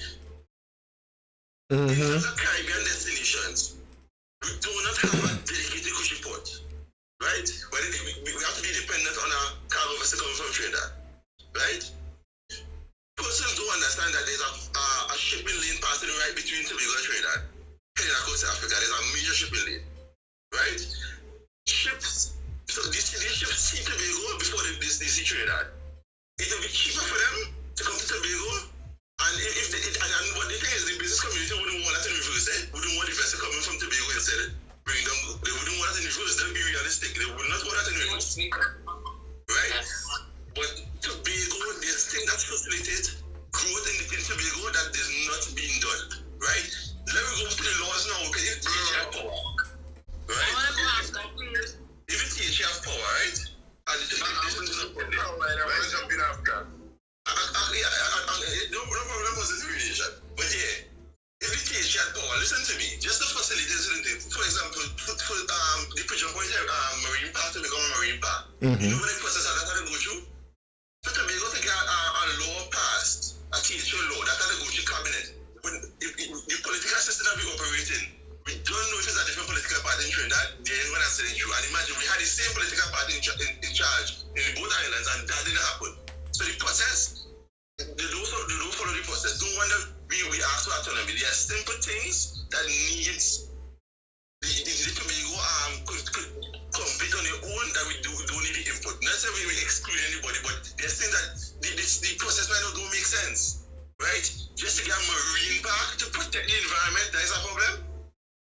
What about more important issues than that? That might be emergency. Here's the thing, right? Everyone is going at, but I just taking a in between in the in-betweens. Here's the thing. I don't disagree with any of that last set of things you're outlining about what needs to happen in Tobago and what isn't happening. But the point I am making is that if you ask anyone from any area in Trinidad, they would have a list of things that were promised to their area too that they didn't get. That's not a Tobago issue. That's a general governance issue. That's not that Tobago is being victimized like that. That's one. I also saw some people talking about Tobago being dependent on Trinidad as being a purposeful thing, like it's a negative thing. Tobago, as Alki pointed out, is an island. Tobago will always be dependent on import. Always. There has never been a time in Tobago's existence where they were not dependent on import. So let's be realistic with that. Tobago is not going to be self-sufficient for everything at once. That's not going to happen. So looking for self-sufficiency in that sense isn't going to work. I agree with looking for better logistics in the ports. That makes sense. Now, pointing out that Tobago is an island, so it should be treated differently. I understand what you're saying, but I don't totally get it and agree with it. Tobago is an island, so they would have different needs. But Hawaii is an island and it's just a normal part of the United States. Jersey is a part of the United Kingdom and it's just another island. There are many countries that are made up of series of islands and they govern the islands as one country. So the fact... The point, also what I just pointed, because I've Jersey. I've been to Jersey. I understand the governance system. The only thing that joined them to the UK is the crown. The only thing. Because they have, I think it's called a chief minister. They have their own central bank. They actually have their own currency, but it's the same thing as the pound. Just like but they have their own systems, right? Jersey, you were shocked to see how Jersey operates. The only thing that attached them to the UK is the crown. That's the only thing. They operate and they are smaller than Tobago. To see how the island like that operates. I understand what you're saying, and the only place I'm only comments I'm seeing that Tobago cannot make it is coming from our sister isle or Goldie sister isle. If people examine places like Jersey, states of Jersey, Mr. E, I can jump in a little bit. As it pertains to the public service, how do you discipline a public servant? What is the process to discipline a public servant? You'd have to go through the PSC, I believe. Correct. The politicians can do that. But I didn't say discipline them, you know. I said blast them. Say it. They have regular meetings. Say it. Let it be known. You have to learn the history of Tobago. Bro, Tobago used to feed the islands. I'm not doubting Tobago can feed people. I'm not saying Tobago cannot feed people. When I speak about self-sufficiency, I'm talking about Tobago being able, as it were, to cut off itself from ships from other islands, where people were talking about Tobago is dependent on Trinidad for certain things. Obviously, things have to come in from Trinidad. You aren't going to find aggregate. You aren't going to find certain things in Tobago at the same level because it's a smaller island. There's no small island that is. I use aggregate.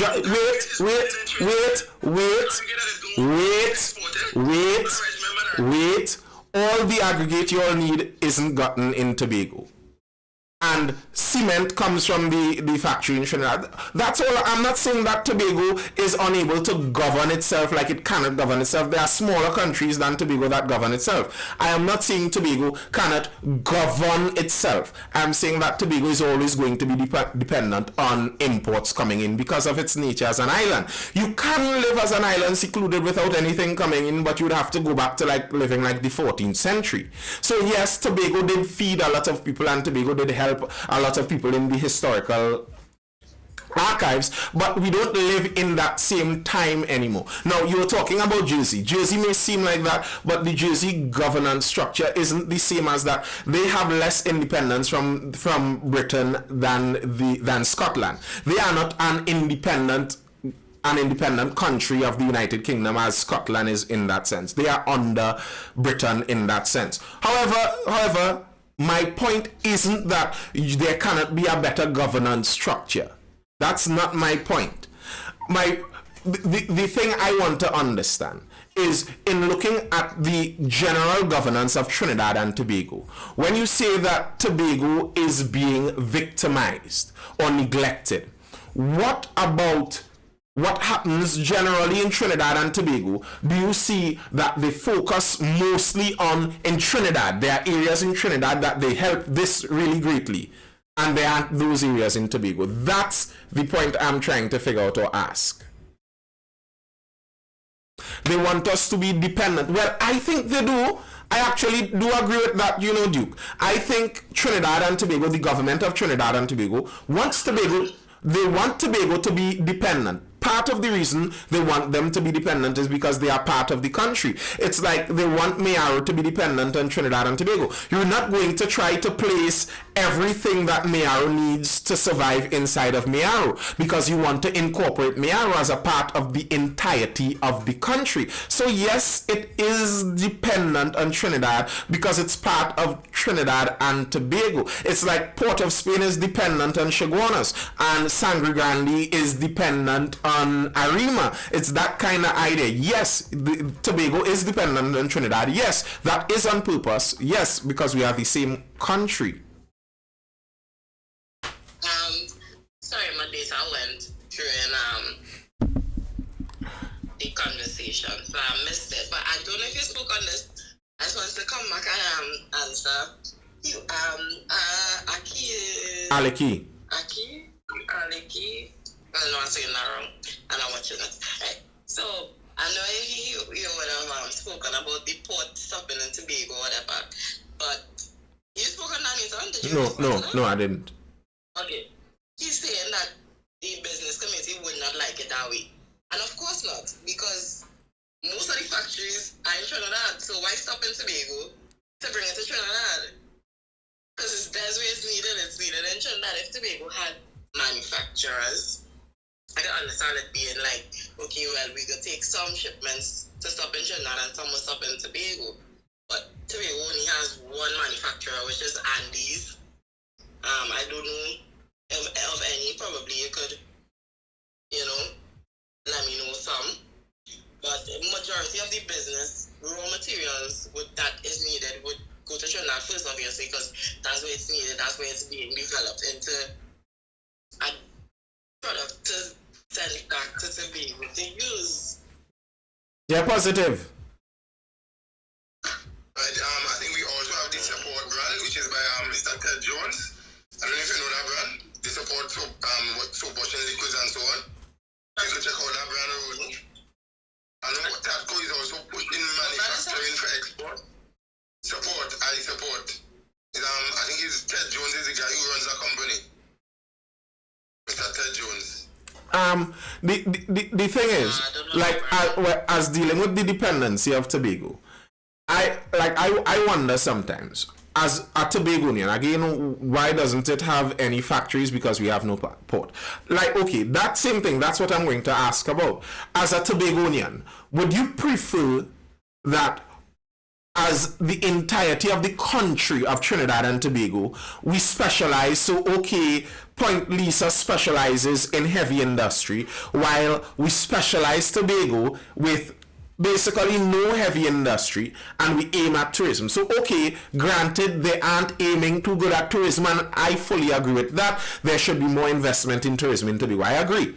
But would as a Tobagonian, would you prefer that Tobago be specialized into one area as you would do with an entire country, or would you want Tobago to have the factories to ignore tourism?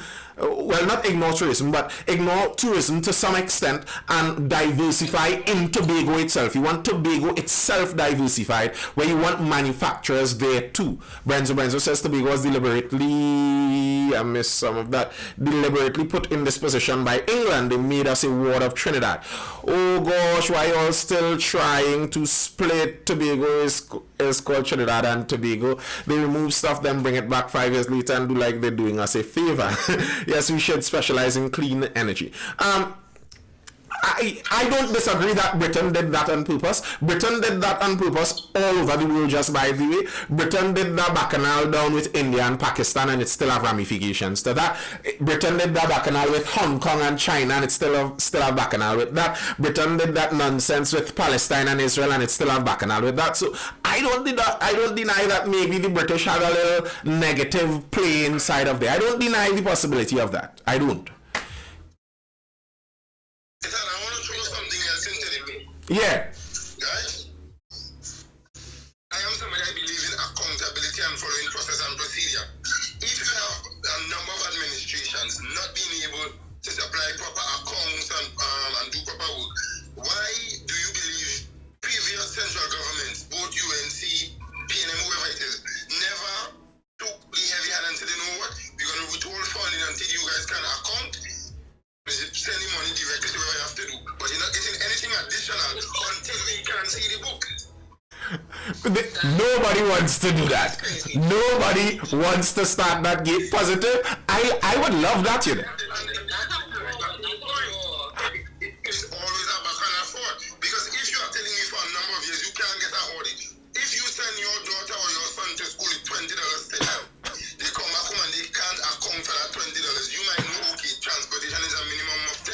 You may say I'm going to give you 5 now, just in case we don't know what might happen. And anything additional, until you can account for me, I'm not going to supply you with anything additional. And it's a basic principle.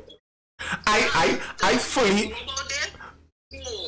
I disagree. Okay, go ahead, Ronnie. I'm listening why you disagree. You don't have to disagree with that. You're taking the stance of that is your child. And Tobago is not the child of Trinidad. Tobago is supposed to be the sister, brother, Isle of Trinidad. It's supposed to be on the same level, right? We give you $20. If you want to waste the $20,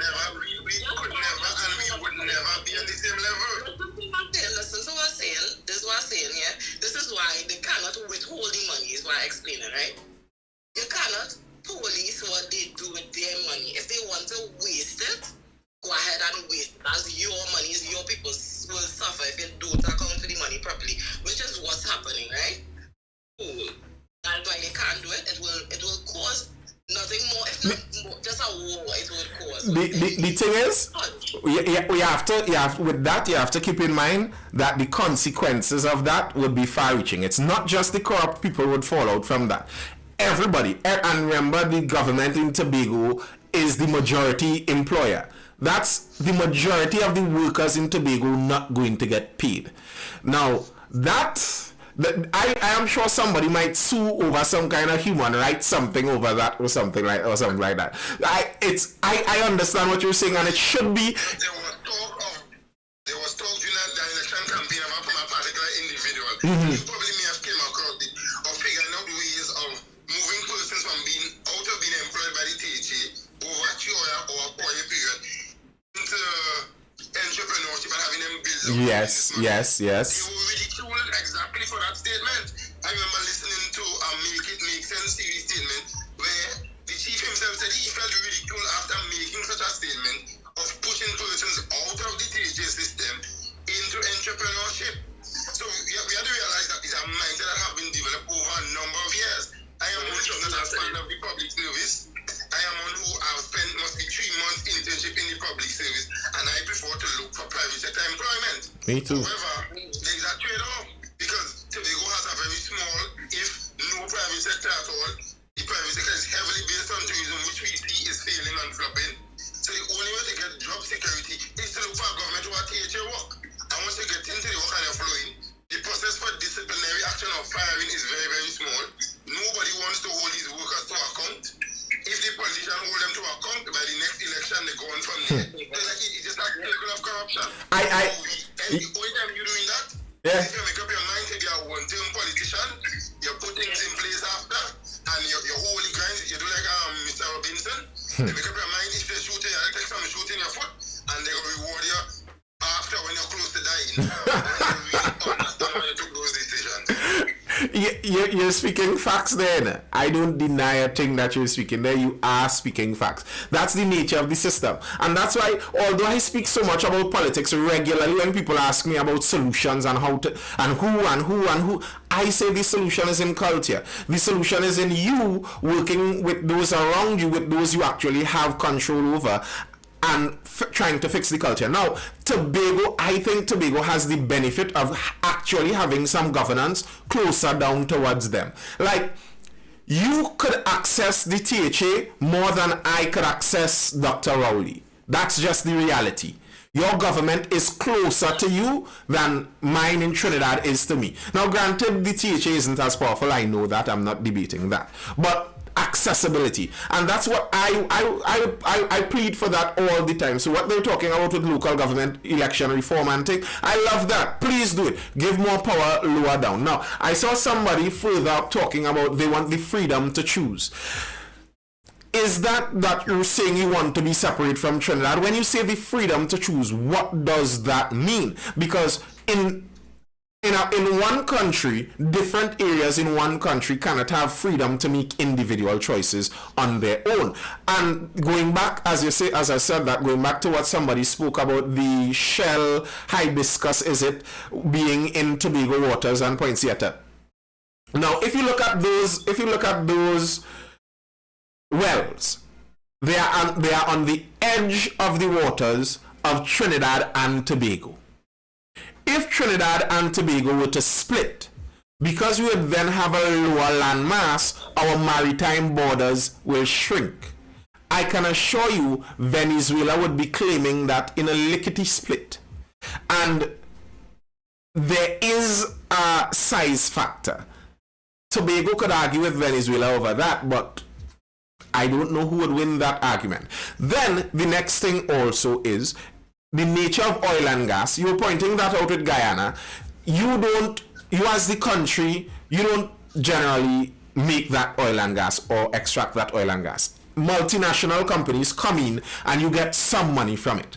The question would be, if Tobago were to go on its own and lose some of the oil that is in our waters, if they have any oil remaining, the money they make from that, would it be more than the money they get from Trinidad in the first place? And I could say that might be debatable. I could say that might be debatable. I think and I understand it. I understand it. But I think there's too much friction between Trinidadians and Tobagonians. To be honest with you, I only recognized that as I got older. I didn't even know that was a thing when I was younger. Like, Trinidad and Tobago is one country. What do you mean there's friction between Trinidadians and Tobagonians? Like, is there friction between people in Port of Spain, people in town, and people in Caroni? Like, there shouldn't be on basis of just location like that. But I understand why. Don't get me wrong. Do not get me wrong. I do understand why. There are Tobagonians who feel like Trinidadians have an elitist feel over them, like they feel they're better than them, and there are Trinidadians who feel like Tobagonians kind of scorn them on the island and they don't want them there. The strange thing is, the hate that very often you see coming from Trinidadians for Tobagonians and vice versa, Tobagonians for Trinidadians, it always seems reactive. Like, I hate them because them hate me first, but the other side says the same thing. Strange. Alright, go ahead. Anybody else? Alright, so let me touch on 2 points. One, positive talk about the THE and when the chief secretary was really cool, so suggesting that we'll try to wean persons out of the THE, right? He's not wrong for saying the THE employs a large amount of the population. He's not wrong. He's very correct, right? 2, even in the last when they had the meeting in Roxborough, they had the consultation in Roxborough, right? The public tonguing the administration saying they want jobs and they want jobs, and they hear the kind of jobs that they want. Understand this? The THA doesn't have the financial, doesn't make sense employing everybody, right? People have explained for saying this, but the thing is, facilitating, actually finding jobs and finding employment doesn't have to mean the company THA. And to push employment in the private sector, you have to facilitate the growth, right? One of the issues that we have is the land license. You know how long they call for this thing to move? They didn't move it at all, right? That's a big problem. So you can't say the THA problem, because the THA didn't pass that, right? That was passed in the parliament. Right, and it's the parliament that they move it, and for some reason they didn't find it prudent to move it. Right? A lot of other things, but they have to facilitate the private sector. Right? If you facilitate things, if you make for the tourism industry, you have to seek out investments. When you get investments now, things can happen. Right? Obviously we need something new, a new hotel or somebody bought the right property in an area. And they decide to do different things, realize or whatever. Hear the thing, Aliki, I was thinking about that just now, and I understand what you're saying. A tourism-focused island, even if you're in the private sector, ultimately you're going to be depending on the government for facilitating that. Like, even if I'm telling people in Tobago, okay, stop working for the government, go out there and make your money. Well, the free market in Tobago, to go out and be an entrepreneur, what are the avenues available? Mostly tourism. But the tourism avenue is based on the amount of people that coming into the country. And the amount of people that coming into the country, if you're trying to be an entrepreneur and try to sell painted stones, some random nonsense. You're selling painted stones. You still need the people to come in the island to offer you painted stones too. And you as the stone painter, you can't do anything about increasing the people coming into your island. So I understand that completely, and the difficult position that puts you in. That puts you in a very difficult position. I'm not sure if it was discussed before. Why was the Sandals deal so opposed that is employment a problem? Didn't a hotel try to come in, and Tobago locals were complaining because there are smaller establishments that would be out of business. You see, that's what I was talking about with investment. Investment never really flows one way. If you're getting someone to come and put billions of dollars into your island, they aren't doing that just out of the goodness of their heart, generally speaking. They're doing that because they want to get something back out of it. And what you have sometimes is, sometimes in pursuit of keeping what you have so close and preserved, you don't want someone to come in and spoil it, but then you get no one to come in with the money to actually work it. So it's a trade-off. It is a trade-off. Yeah, Christopher Rich, I see you jump in. Let me hear what Christopher Rich say. He fresh in. everyone. Good night. Good night. First of all, appreciate all the having social commentary on issues in country to have a platform to discuss. Nathan, you always show that platform authenticity within yourself, and I must comment you for doing that. Appreciate it.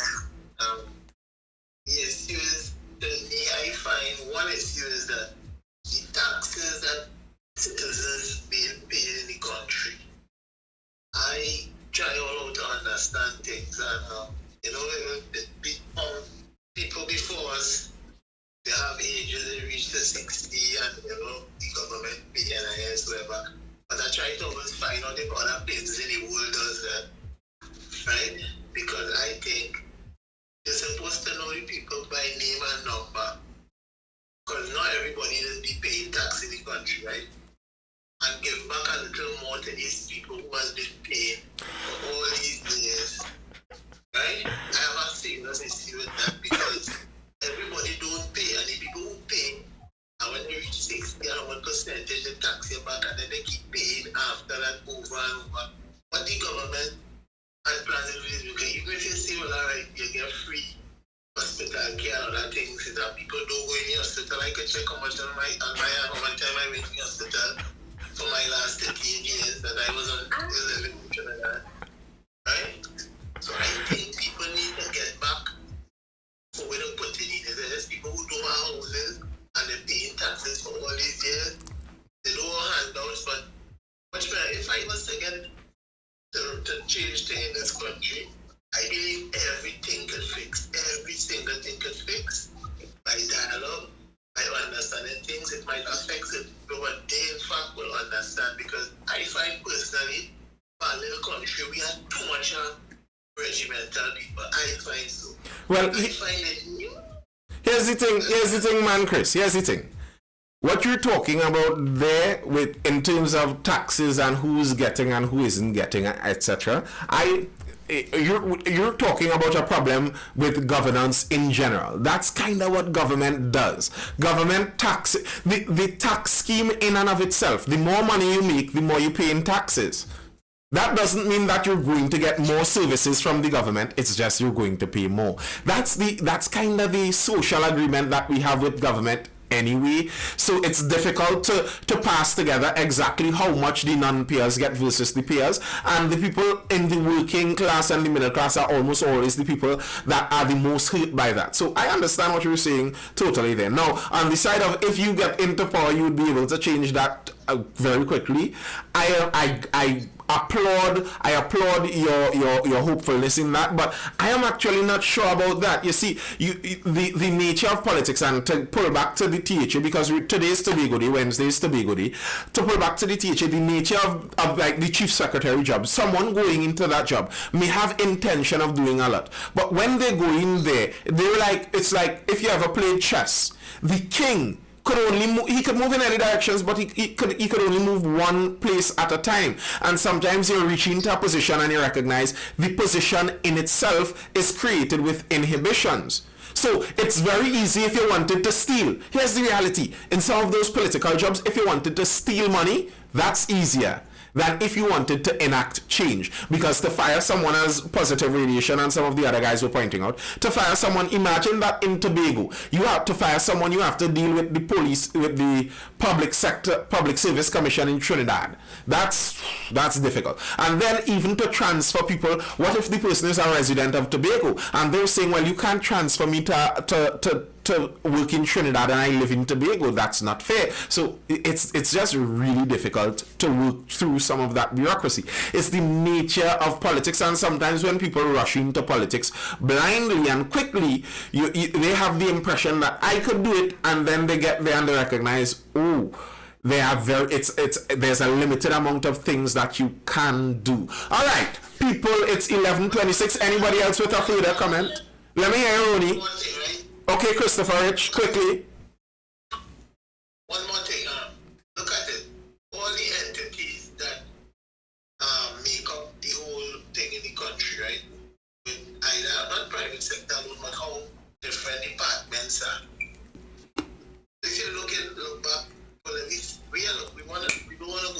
when we just deal with this year alone or last year into this year, and see which is the areas and which is the department in government that is drawing out the money and is not bringing back anything, right? Why they do section it out and realize which is the areas that causing the problem? Because listen, citizens, any problem that have now, they just adding more tax and more that into citizens. The areas that take the most money, the areas that often take the most money are national security and education. I'm not sure how you're going to cut back on those areas and get the public to agree with that. I understand what you're saying. I don't disagree with the fact that there is corruption and rampant overspending and all of that. But even in what you're talking about there, you're talking education, national security. If you say well we're spending too much in education, let's chop that. Well, it's not going to work like that. Tomorrow is Thursday Talks. Tomorrow is Thursday Talks, where we talk there aren't any general topics. We talk about most anything, so you could jump in tomorrow and have that discussion. We're going to have two closing points from Aleki, two closing points from Positive Radiation, and then Rudy would take us away. Let me get Aleki. Alright, so I think you're touching on the point where Tobago, there's friction and the Tobago hatred, Trinidad and Tobago, there's a Tobago hatred and so forth, right? I think one person said to separate us so far. I don't want any separation, right? But I think Tobago requires some respect in plenty areas. One, to do things that isn't to pass laws that affect Tobago certain areas, not everything, but the ones, because we know what we go through here, right? So we the best person to make a decision, if you know what I mean. Mm-hmm. But on the respect point, Tobago needs some respect in a lot of areas. Apart from that autonomy to do them things like to pass laws and things, we need respect because one, how much things that somebody knows about Trinidad knows about Tobago, in the Trinidad space. Because I study in Trinidad, right? And my classmates and fellow colleagues, they are clueless when it comes to Tobago, right? Sometimes I have to be correcting people. And then that's not a problem for me, But the fact of the matter is, nobody is interested in Tobago, in a sense. In terms of education system, you don't see Tobago getting the respect is due, right? Persons don't know that, right? There's a next thing that I encountered that is very disrespectful, and I encountered it in some places that I expected better from, is that when in the Trinidad space, you often hear that we talk bad. You see that nonsense?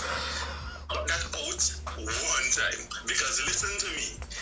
You cannot, if persons do communication studies, they can't come and tell me that Tobago have an accent, right? Trinidaders have an accent. But the fact of the matter is, they see that their accent is better. You see that I experienced that in some institutions that I wouldn't even say here. But it's a really institution. Master Files. I disagree with that though. I always try to. I'm not saying. But listen to this, right? We actually have two islands separated. Listen, within the US and all, the US is a very clear example. There are plenty states that are landlocked, but almost every state have a different accent. Right? As you go further, you have different accent. So you will expect that in a country like this, we are separated by water. Right? Because I know plenty to be good. Bro. Westmoreans has a different accent from Penal. In fact, Penal have a different accent than San Fernando. And Penal and San Fernando right next to each other. Trust me, you go down Mayaro and talk to somebody who grew up in Mayaro, and they don't sound the same as somebody who grew up in Tunapuna.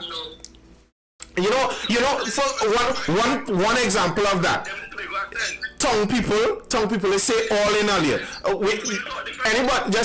Anybody in the chat notice all in earlier state? I know about all of earlier or all at earlier. You understand? Like if you're talking about that, all earlier. But I notice like tongue people from that side, all in earlier. They are all in them, all in earlier. Like all in? Where did that come from? What is that?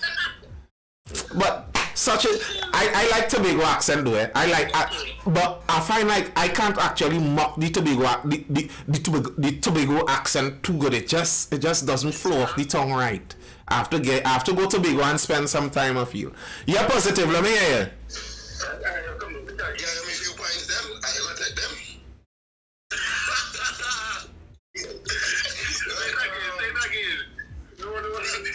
All right. You and I know each other very well, and you know we can have the conversation and go all night. I just want to drop two quick closing points. I was listening to the RIC consultation interview, Yeah. and there was a statement made that the power in Trinidad, they buy the gas from NGC, supply to the power producers and distribute it on the market. He also said that in Tobago, the only power supply plant owned by Tiantec is at Cove Industrial Park. So I am now thinking, if that is where we are running from, heavily or mainly, why should we still suffer or pay the same rate as somebody else in the Trinidadian space when the whole system is different?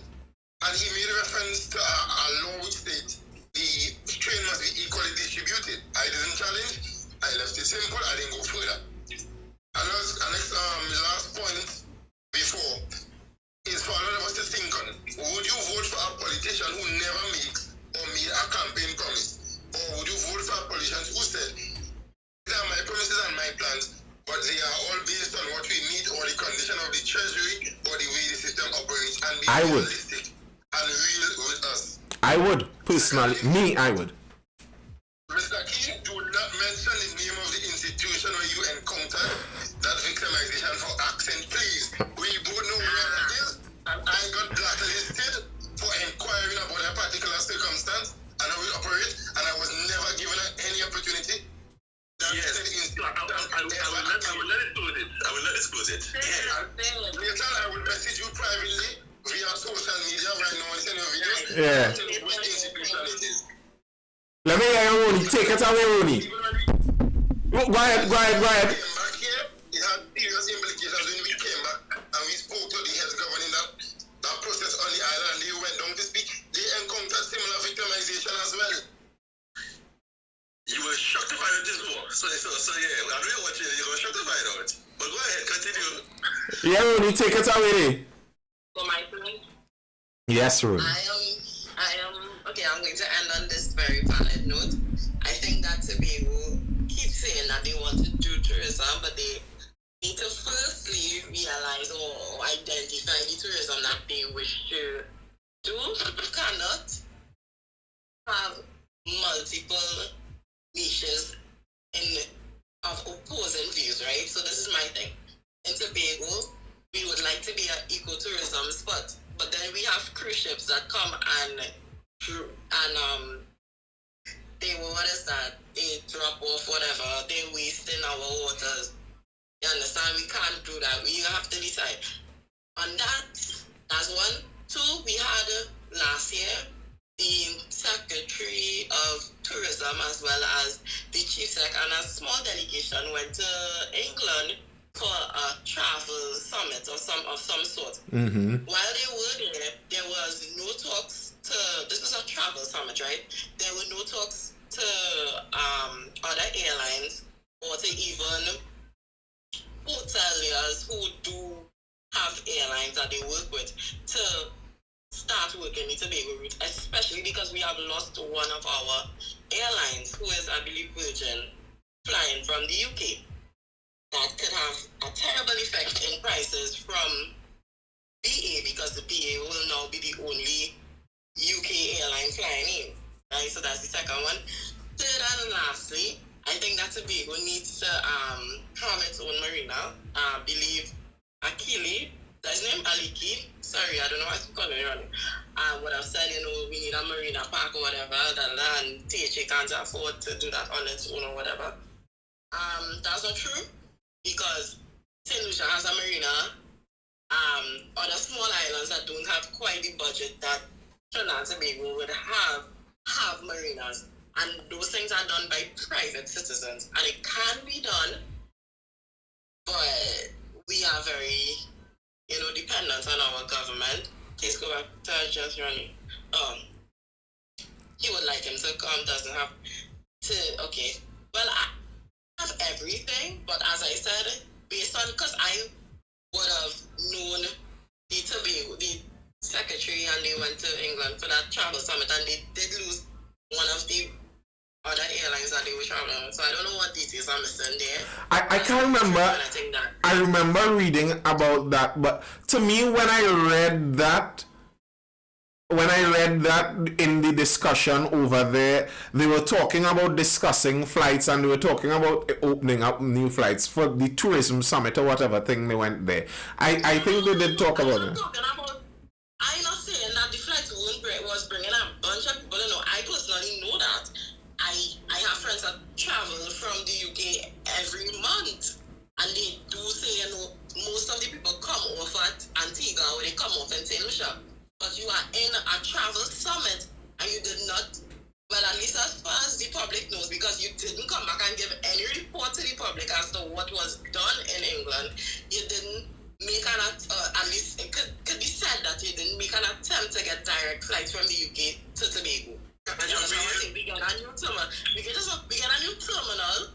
I think it's very important that we get flights to come directly to Tobago, even if we have to pay upfront right now, like at the beginning, pay out of pocket to get these people here, and then eventually you'll have people who come religiously, and then the airline could start charging these people properly, so we can get people here. We need to do that, because don't tell me that, we have flights that 10 people coming off the flight, 15 people coming off. That's true. You know that. That's a fact. But what can we do if we have flights that stopping in Antigua and St. Lucia and Barbados, and they give a better tourism product than Tobago? You don't expect them to come to Tobago? Yeah, Aleki, address that. Let me hear you.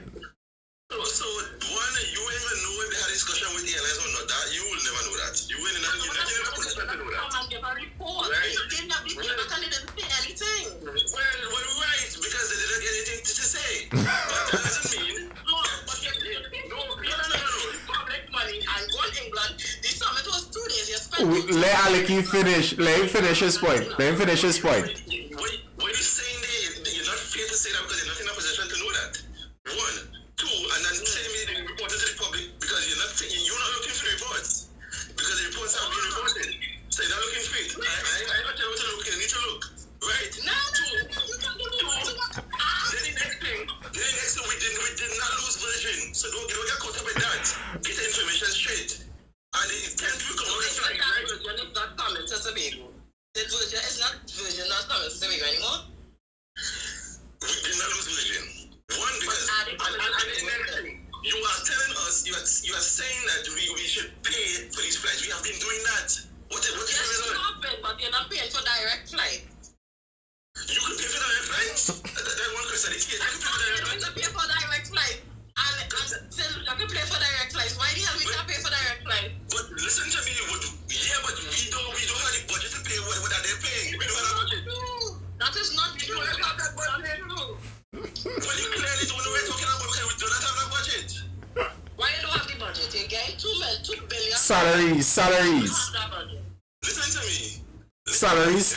I assure you, probably 3/4 of that $2 billion is salaries. I am sure. I have never seen the inner workings of the THA books, and Aleki seems like he works somewhere around there. I know Aleki for sure. I could tell you for sure. I know that you all don't have as much liquid cash as some people think you have. Like people think when they hear 50 billion in the government, they suppose money just spread. You know the cost of bringing a direct flight to this destination. You will not even make that statement. I never even shocked to see you making that statement, right? You will not know the cost of making that. But you are paying. Every country has to pay airlines to come to their country, right? You know that, right? That's agreed upon. Right. Flights coming into Barbados that Barbados is not paying for. Everybody pays for it. It's called an investment. You spend your money up front and then you get tourists to come. But your product needs to be good because you have. Listen, I met a guy and his wife. They have been coming to Tobago for 25 years. And you know something? The wife is fed up. The wife is fed up because the product in Tobago has not changed in 25 years. They bought a villa in Madeira and they are not coming back. One year either, so don't expect a change overnight. And that is the tourism What industry. I'm saying is, and have people who have been loyal to Tobago coming here years after year after year after year, and nothing is being done. I just tell you, catch the money here. The tourism industry requires a lot of planning and a lot of work. All right. Okay, fine. Thank you. We'll pause it there. I think we reached the point there. But Aliki, I'll tell you, as I was telling positive radiation, because that was similar to the tone positive radiation was saying, that they might be changing, but they're changing slower because they have years of backlog of change to work with. I could tell you that as the public, and you're saying as the public you might not know these things because you're not in those places to know, but as the public looking on, it seems like the current THA is heading faster in some of the same directions that the previous THA was in. So, okay, you're saying that there may be some changes. I am saying that I could say from looking on from Trinidad, and I'm not just randomly looking on, I'm someone that tries to take in the news and information, and the changes aren't apparent. If that's the case, the changes aren't apparent. And if they want it to be that people believe they're here to fix this, the changes have to be a bit more apparent, I think. This was nice. And it was good that I, as a Trinidadian, wasn't the only person talking about Tobago business. The Tobagonians were in the house. That was nice. Very appreciated, y'all. As per usual, I enjoy doing this. Like someone asked me if I get paid.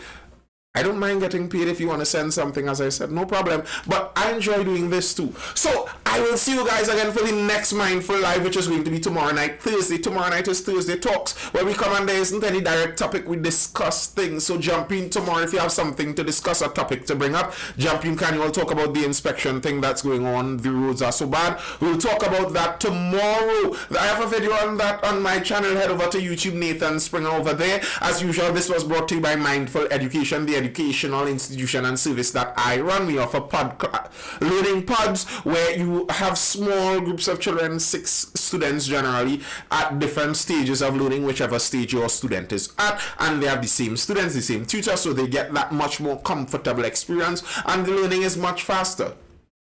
If you are interested in such things, speak to us. And we also offer private tutoring for most CXC Cape subjects. If you want that, talk to us too. I will see you guys again tomorrow, Thursday, for the Thursday Talks Mindful Live. Until then, folks, laters. Peace. I might not understand tourism exactly, but I understand finance and accountability. Ha! You must leave that last with